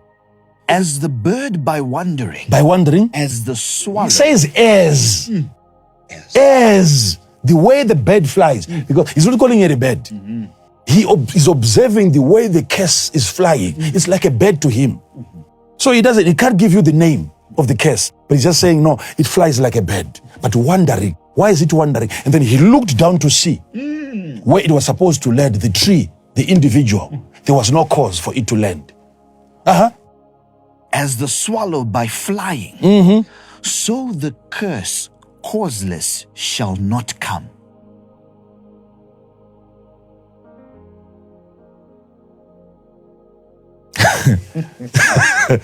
So you disqualify yourself from receiving a curse. It keeps flying over you. So now, for the curse to come upon you, there's need for a qualification now, where you create a cause. So the creation of that cause is something that is very critical, but we can actually have to look at it as well. because we then have to agree that whoever has the curse that has finally landed on him as a bird, how the bird lands on a tree, it means it found a cause. Yes. A cause was found. That's why now the curse is on the person. What was the cause? It means that if curses are flying over us and we are disqualified from receiving them until we work out a cause, it means there is a labor involved. There is a sowing of seeds. You have to work towards receiving curses. No one gets it for free. Whichever it is that you want, whether it's a blessing, if a curse without a cause, so there ought to be a cause. So it means if somebody curses you and you didn't do anything to deserve the curse, you won't get it. You won't get it. So it's not enough to have someone cursing you. You still have to work so that you attain what has been spoken. Same applies with the blessing. It's not enough having somebody who blesses you. It keeps flying above you until you create a cause. And then when people are asked to give, what they are being asked to do is to create a cause.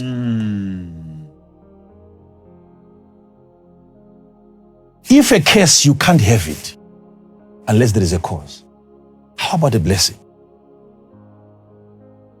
Preach it, Father. Preach it. Look at this, Pastor. Yes. Somebody out of anger cursed you. It's like, for instance, let me give you an example of a daughter. She's angry.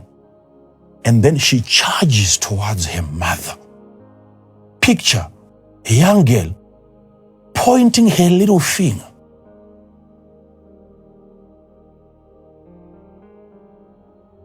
Pushing her mother right at the forehead, insulting her. Even if the mother says, "Daughter, I still bless you." But what she has done, you must understand that what she has done outweighs what the mother said. You must understand this today. She will say, "I still bless you," because she doesn't want you to suffer. But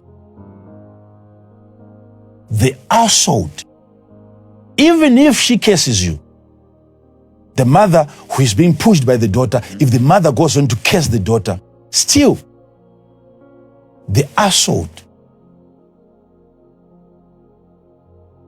will be more powerful than the insult that she receives. If the mother tries to bless such a daughter, it becomes a wandering bed over her. That blessing, because there is no cause on her for the blessing to land. So what she did qualifies her for another strange bed, not for the blessing that was declared. Whatever the mother is saying, it has to fly away from the daughter. It hovers upon her until one day the daughter realizes, I'm suffering down here and yet my blessing is hovering upon me. What do I do? Whether she prays alone, that is never going to work. What she has to do now, in the case where you realize that I've received a curse from my forefathers, a qualified spiritual man has to be involved. So when you come before a man who understands spiritual things, that man should be able to know, just by looking at you, even touching you, when you're praying for people, they are in a queue, moving as fast as I move sometimes when I'm praying for people. When you get to a man who has a concentration of cases, you have a way of knowing. You have a way of knowing that this one received a curse from his father. Maybe he doesn't know. He doesn't have the light to know where the curse is coming from. When you see that, oh, this daughter is cursed. Such a daughter who has been cursed by her mother.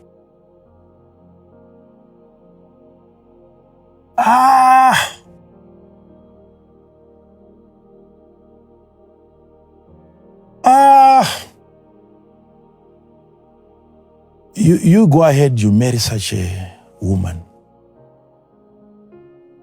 You're in trouble.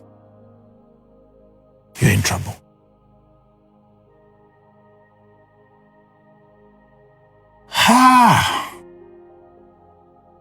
But how do I correct the situation? I've been cursed by my mother. Now you have to present yourself before a spiritual man.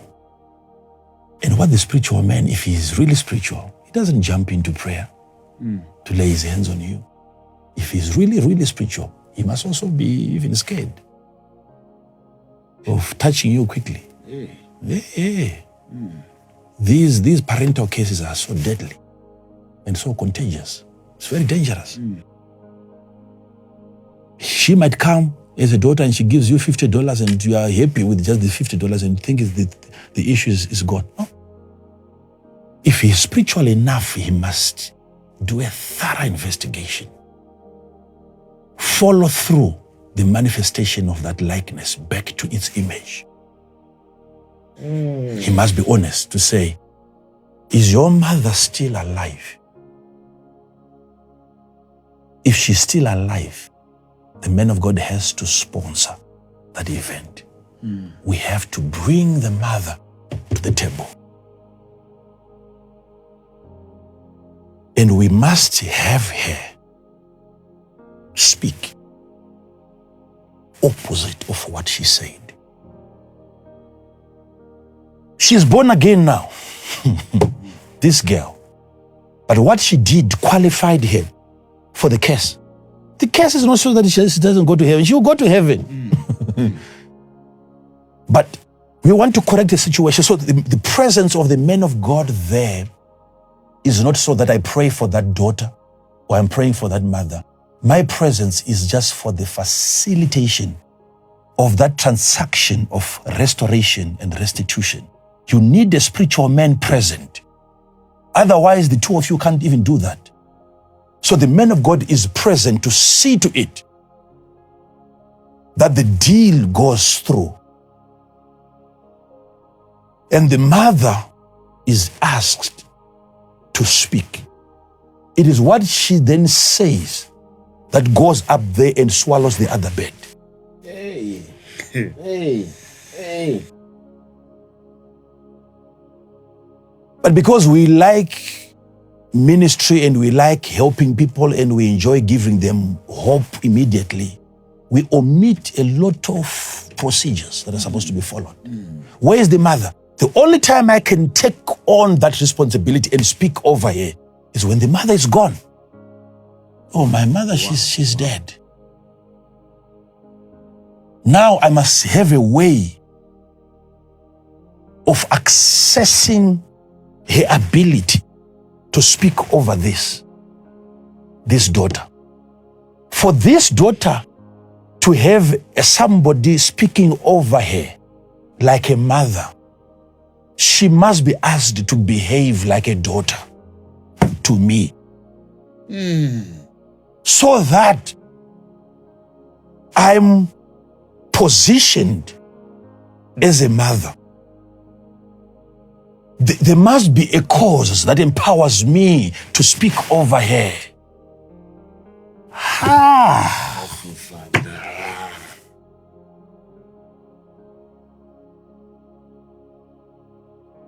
Accessing the ability of the mother.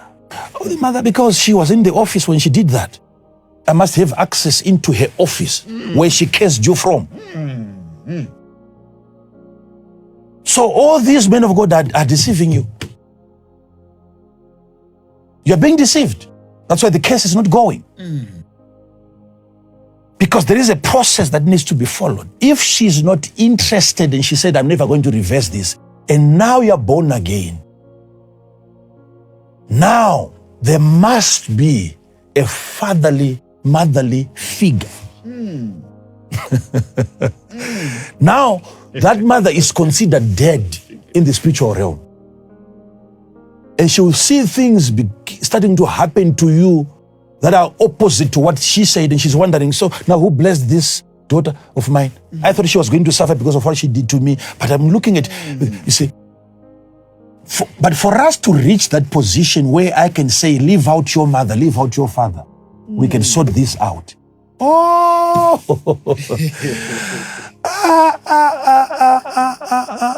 My brothers and sisters, your resume has to be something serious. It has to be, your CV has to be something out of this world. Because wherever she is, she's monitoring, making sure that the thing doesn't happen to you. She will raise it as an issue before God. This is my product. Who blessed her? I'm not happy here. So whether she goes to church and she's giving somebody, a man of God, their money, and she doesn't behave there like a daughter, no one can replace that mother. I'm touching on the creativity of the word. The creativity of the when the word is spoken. Now see, we have babies in the incubator there. And these are words from people. What they said is what you see here. They will keep feeding on the same statements until it grows to become a mature spirit. And it goes down there and people are being fought by what they've created. How do we create spirits? By the likeness of God. Is it possible that you can speak and something comes into being? You spoke by the likeness. The likeness of God is capable of producing.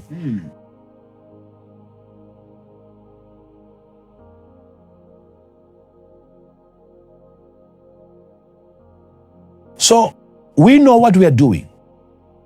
Any ministry that discourages people from giving, you don't belong there. You might argue with this today, whether we get to heaven, raise that matter before God. He will openly tell you that's the reason why you lived like you were in hell on the earth. That principle is what opens you up to spiritual blessings. There is no way. What makes God God is his giving aspect, his giving nature. outside of giving, there is nothing else that you can do for God, even for the people around. There's nothing else that you can do. It's all about giving. Tell me one profession that has nothing to do with giving. One profession that you know. So any man of God who discourages you from giving, that's the closest you have been to a wizard. You don't need any other witch in your life. Whoever discourages you from sowing, he's killing you. It's not about the money that you have given to the men of God. It's creating a cause so that the flying blessing can rest upon you. Oh, wow. Like that scripture in the Bible where he saw letters flying in the sky. And the other letter was containing blessings. They fly over you. Statements are flying over you. What you do down here is to qualify yourself, and then the blessing comes upon you. What is that blessing? What is that blessing? The spirit of the thing. The spirit of the thing, when you come and you say, "Men of God, I'm here for the blessing. If you see me reaching out into my pocket, I'm about to give you something that looks like the blessing, but it is not. It's not. It's not. It's not." I received a beautiful watch, beautiful golden Rolex watch from my father. You were there, some of you, when he prayed for me. Oh my God. And the power of God came upon me. Or maybe it came out of me. Something was activated by a fatherly blessing. In the middle of that, he removed his watch, placed it in my hand. When I woke up, so there was a watch, and I knew this was my father's watch. And he said to me prophetically, "You will not miss your time. You will not miss your time." So it's happening physically, but it's happening spiritually. Guess what? After that, I went on for months, if not years, missing my time. Yet the word was spoken over me until a revelation came. Oh, and I was asked, "So how much did you pay for this watch?" He bought it with his own money. So what you have received, already you got the gold.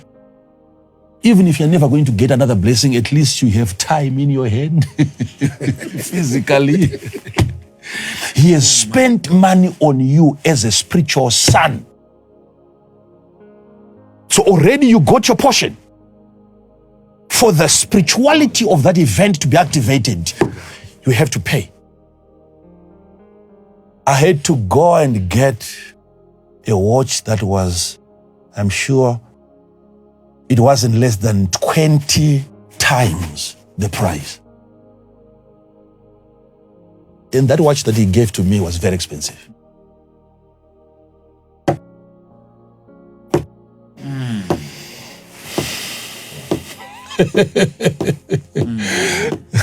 Are you following this? Yes, Are you following this? Father, we are. When I then gave that to him, then that blessing of time was activated. The clock started ticking. I follow this, child of God. Follow this, follow this. When you meet anywhere at an intersection, in a passage, in the highway, and a spiritual man blesses you with anything physical, he has shortchanged you. I'm not saying it's wrong, but there must come a time when you realize that I've lost it. Because it's allowed, you see. I've got my biological children. I'm looking after them. I have to look after them. I make sure that they're okay. They eat what I provide physically. But until they start serving me also as spiritual sons and spiritual daughters, only then can they get the mantle, which is spiritual. You must understand that. So you can have a powerful man of God failing to produce people who are equally powerful or as powerful as he is. And you wonder, how come so many ministries that you see, men of God who have started those ministries, sometimes they grow old, still running their ministries. They can't find one from their own ministries that they can hand over to. It's a struggle. And people, they think they love power, they love preaching, they don't want to hand over. No. They look around.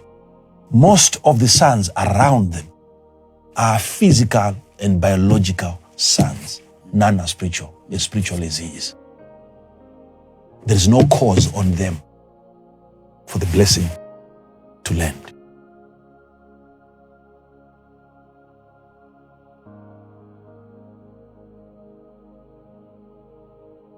Appreciate, Father. Thank you for helping us, Father. Thank you for helping us. Are you getting this, Pastor? I'm getting it, Father. It's getting to the marrow. I'm getting it, Father. If you are listening to me, you sons that are out there, I know also you are sons, but I'm talking to thousands of people here. If a spiritual man, a spiritual woman in your life has ever given you anything that seems to be physical or material, you are now in debt. You are indebted.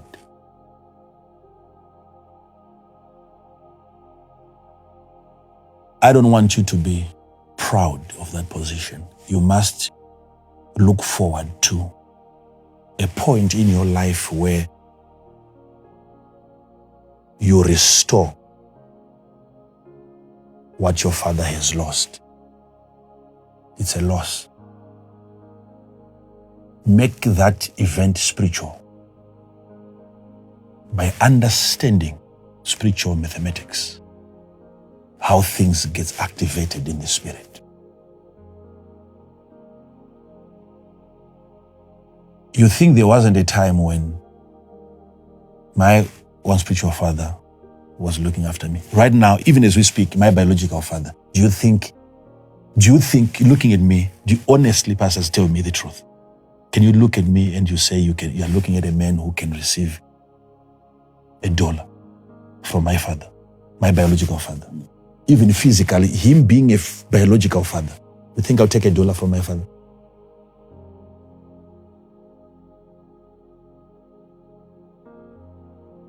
But there was a time for that. Don't feel bad.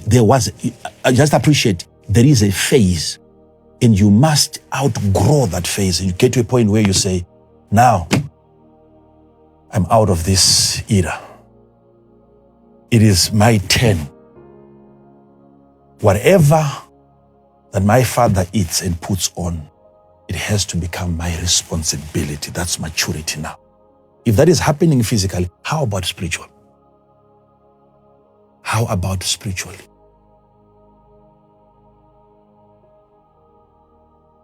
Do you know, pastors, if I give you everything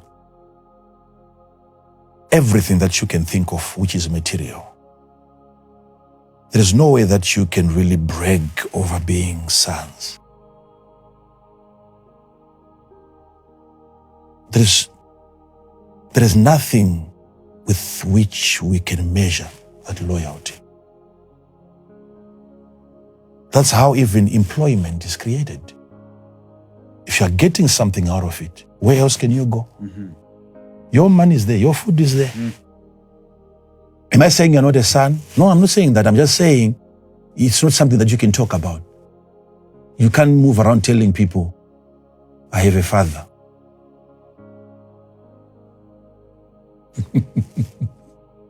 You can have a father, of course, but does your father have a son?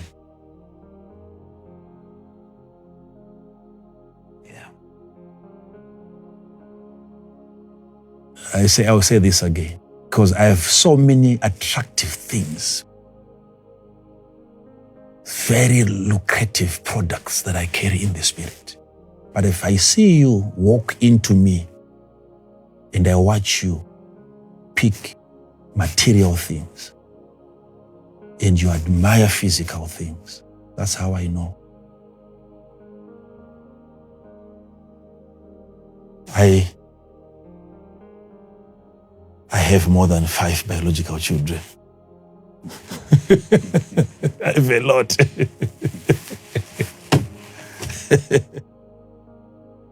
Oh, Jesus. Creativity of the word. Why isn't the word spoken over you working? It's yet to be activated. There is no cause. There is no cause. If you take, for instance, my father, my spiritual father, he likes sowing, he likes giving, he doesn't enjoy receiving from me. But I said that's the only part that you will never enjoy. It's up to him. When you're with him, you look at how much he pushes out. I was shocked. I was shocked how much he spent a single day giving out to people. And I watch people come, some that are even his sons, receiving from him, and they kneel down again for his blessing. And I know this is fake. I know.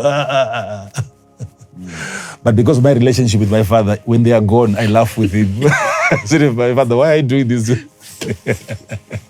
This man never got anything. I know.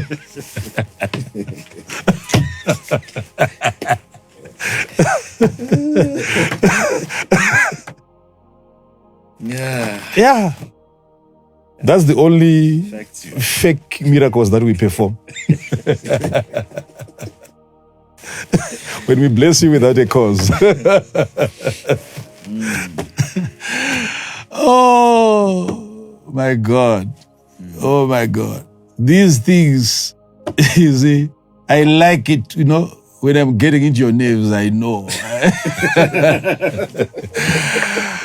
Sometimes you feel like you're preaching from the studio, but sometimes you feel like you're preaching from the nerves.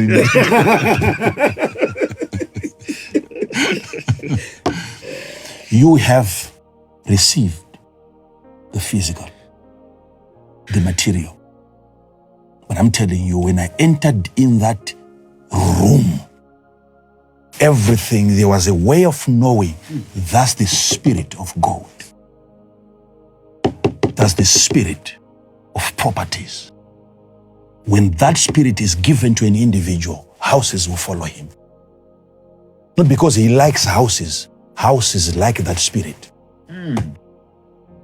He will not stop buying houses. And people will be wondering, how come?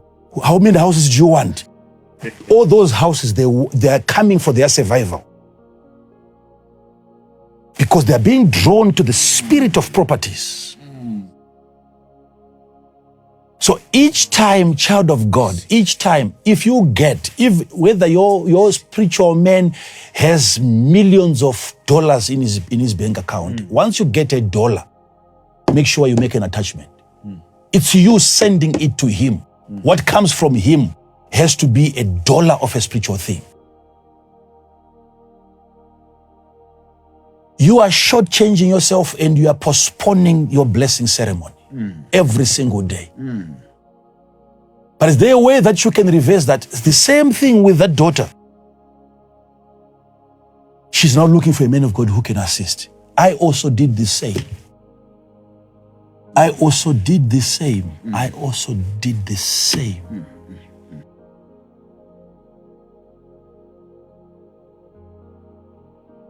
If I'm to give birth to a daughter today or a son, my spiritual father placing his hands over that child.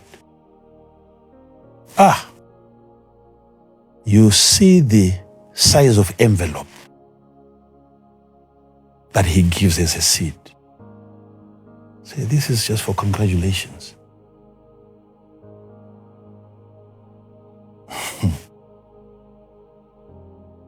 When you see that, be spiritual enough. Be spiritual enough. It is supposed to be my child sowing up. Thank you, Father. Who is the better soil there? My child or my father? From the day she's born, he's supposed to sow up so that he goes up. Thank you, Father. Whenever she wants to visit the field, she has to walk up. She has to ascend in life, going up. Because my father will never come down to assess the harvest.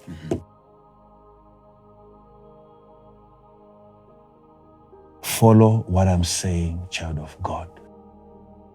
You have delayed your blessing. The creativity of the word is being undermined by your actions.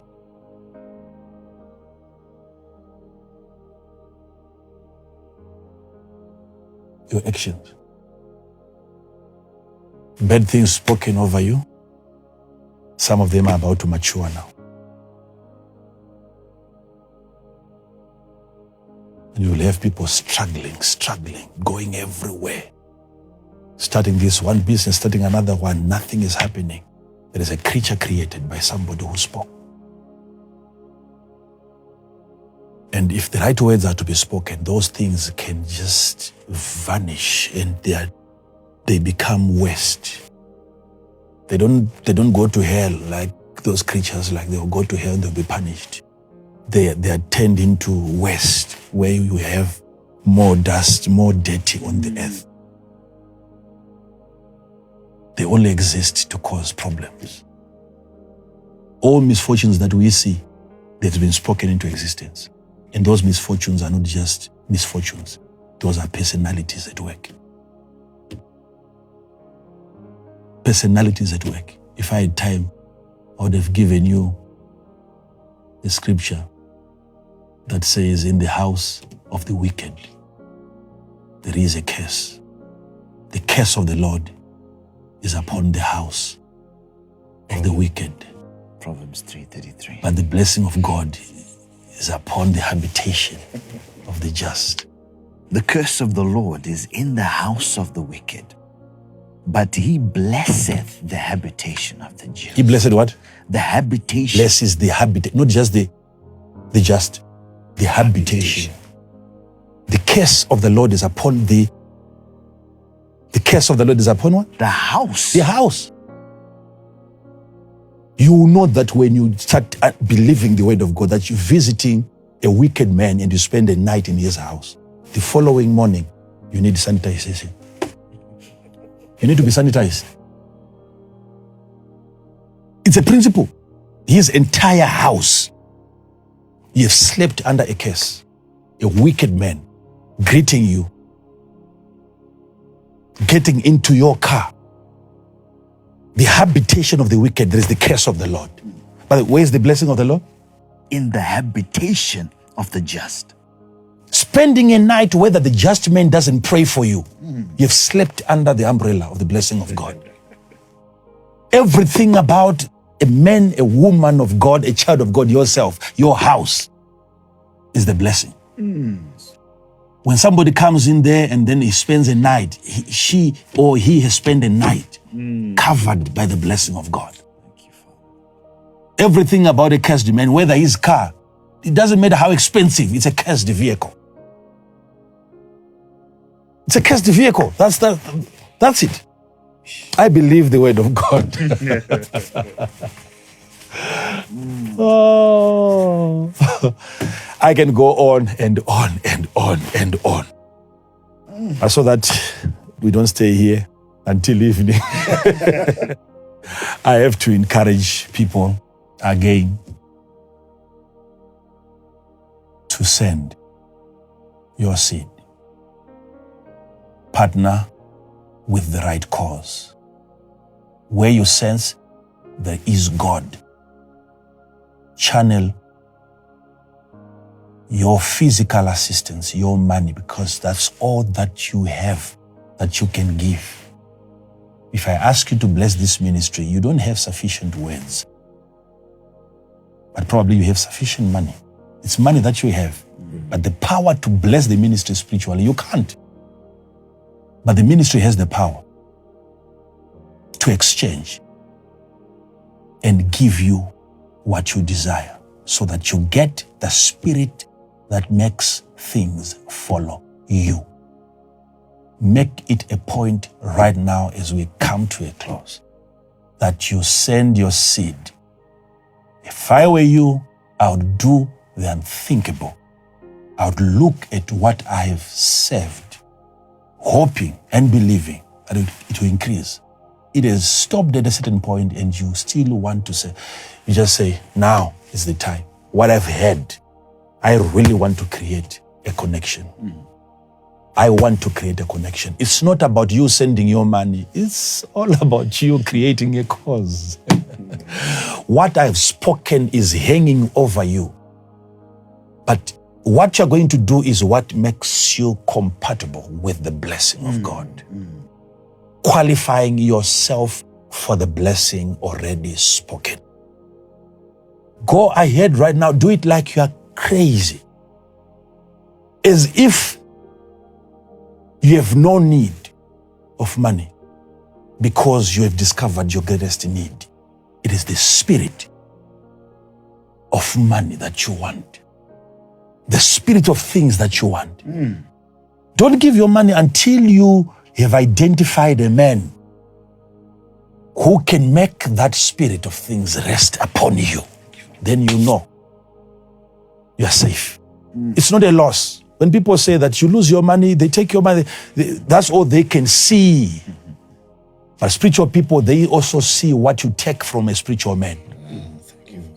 Is the man of God giving out the most?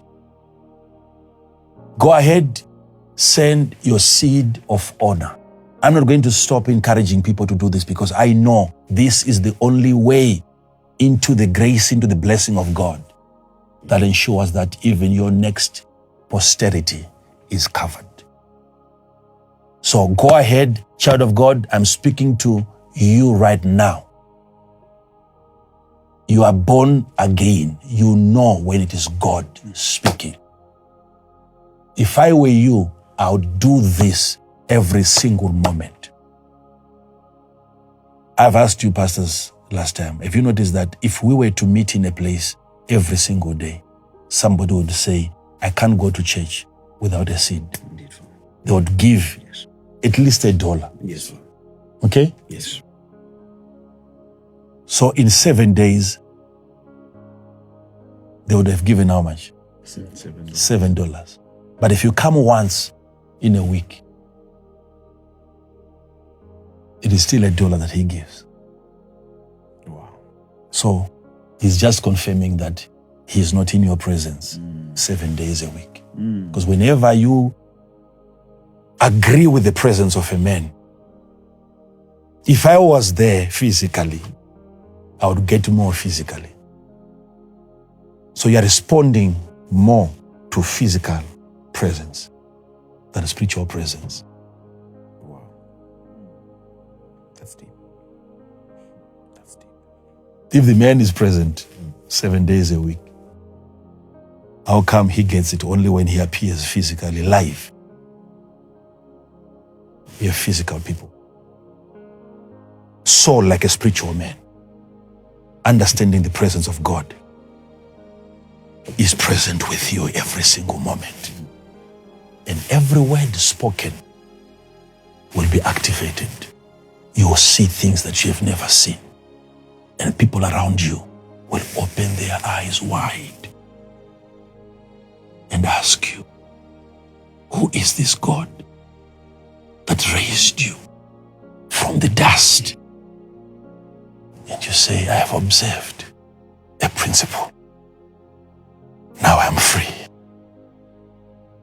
look at where my chains are now. They are gone. I've been set free because I obeyed an instruction given to me by a man of God. This is going to yield serious results. You will test the fruits yourself. Your children and the children of their children will also test the same obedience, starting with you. Go ahead right now. Take time. You send your seed. I'm waiting to receive from you. And I'm sure you are also ready to receive from me. Whew. Thank you so much, pastors, for having me today. Thank you. We are grateful, Father. We are the ones to be grateful, Father. You are sharing the intricate details of the Word of God, exposing your experiences and showing us the practical side of the gospel. There are things that we may argue with theologically, based on the Logos. But you come to a dimension where, because of your experiences and how you intermingle that with the Word and our lives, we begin to see the practicality of it. Father, anyone who goes into a war, they want to have an appreciation of the abilities and the capabilities of the enemy. And what you are giving us in as far as speaking the word is concerned, what you are giving, what you are equipping us with in as far as knowledge is concerned, because whatever we may do from this moment onwards comes from our understanding and our appreciation of our environment, specifically through the word. You are expanding our horizon so that we may have a better appreciation of what we are facing every single day. I was looking at that particular passage of scripture where David is speaking words into his enemy's life. And I'm trying to think, what if somebody is speaking the same against me? And you highlighting this specific passage, it broadens my understanding, Father. Now I know what I'm fighting against, or what I may be fighting against, and how I am supposed to respond. And you are coming out and bringing this really touched me. You need to really be spiritually mature in order for you to be able to reverse some cases. Taking a person back to the parents. A lot of men of God are just taking, you come there, you bow down, $50 is put on the table, and you think it's gone. And after a few weeks, the same child comes back and he says, I've been to this pastor's house, and this is keeping on happening. I've been to this place, this is keeping on happening. And it's like, as men of God, ignorantly, we are sowing seeds of discomfort even to the congregants, where prayer after prayer and nothing changes. And Father, you are bringing us back and you're saying, you need to be able to trace back. And then Father, you come ultimately and you say to us, the spirit of money, the spirit of things. That's from your experience, Father. But for me, sometimes you wonder, the same effort that you put into things with another, comparing with another individual, the return is different. Same effort, same words, same dressing, same everything. And you begin to try and think, what is going on here? And you begin to realize that somebody went for the spirit of things and you went for the physical. And when you are sowing, you bring money. But when you come to a man of God, he might not possess the money that you're giving, but he has the spirit of that. He carries the spirit of that. Father, and that is what we are sowing into so that we can get that. True. Thank you so much, Father. True. Thank you so much. I can go on and on again. You're welcome. Thank you, my Father. Thank you. Thank you. You're welcome. Father, as I well received at the end there, you said it all, Father. Today you did not deserve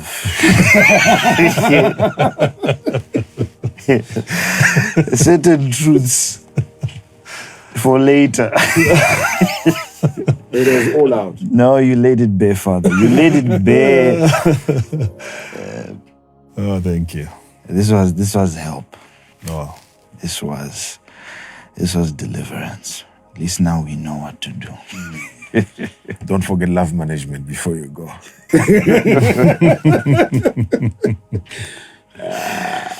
So much. so much. Thank you, Father. Thank you so much, Father. Oh, we thank God. Please use the details on the screen. This is your time. The blessing must find a cause until we meet again. Shalom, shalom.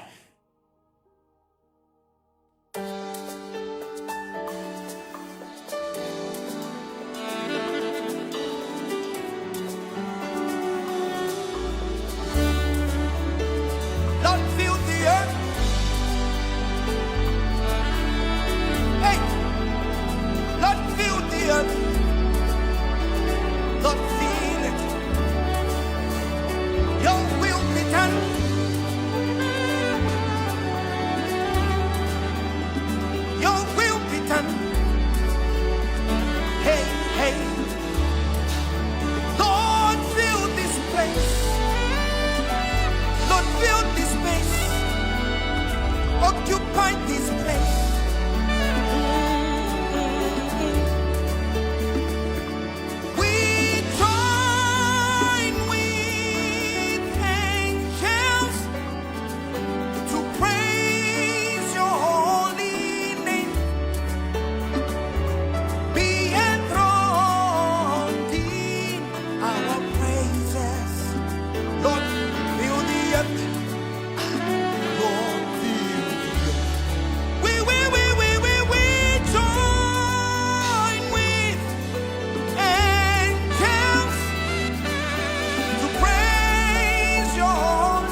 Lord, fill the earth.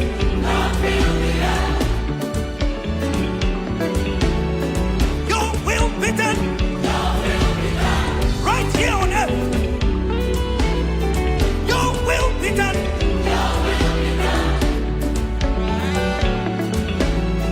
We ain't gonna marry.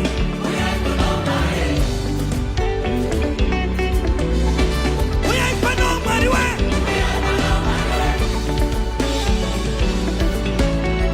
Sometimes we got marry.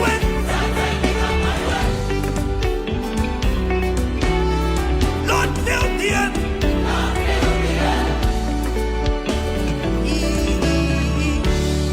Hey, we join with angels to praise your holy name in Zimbabwe. Hey, be enthroned in our praises. Build the earth. Build the earth. Lord, heal the sick.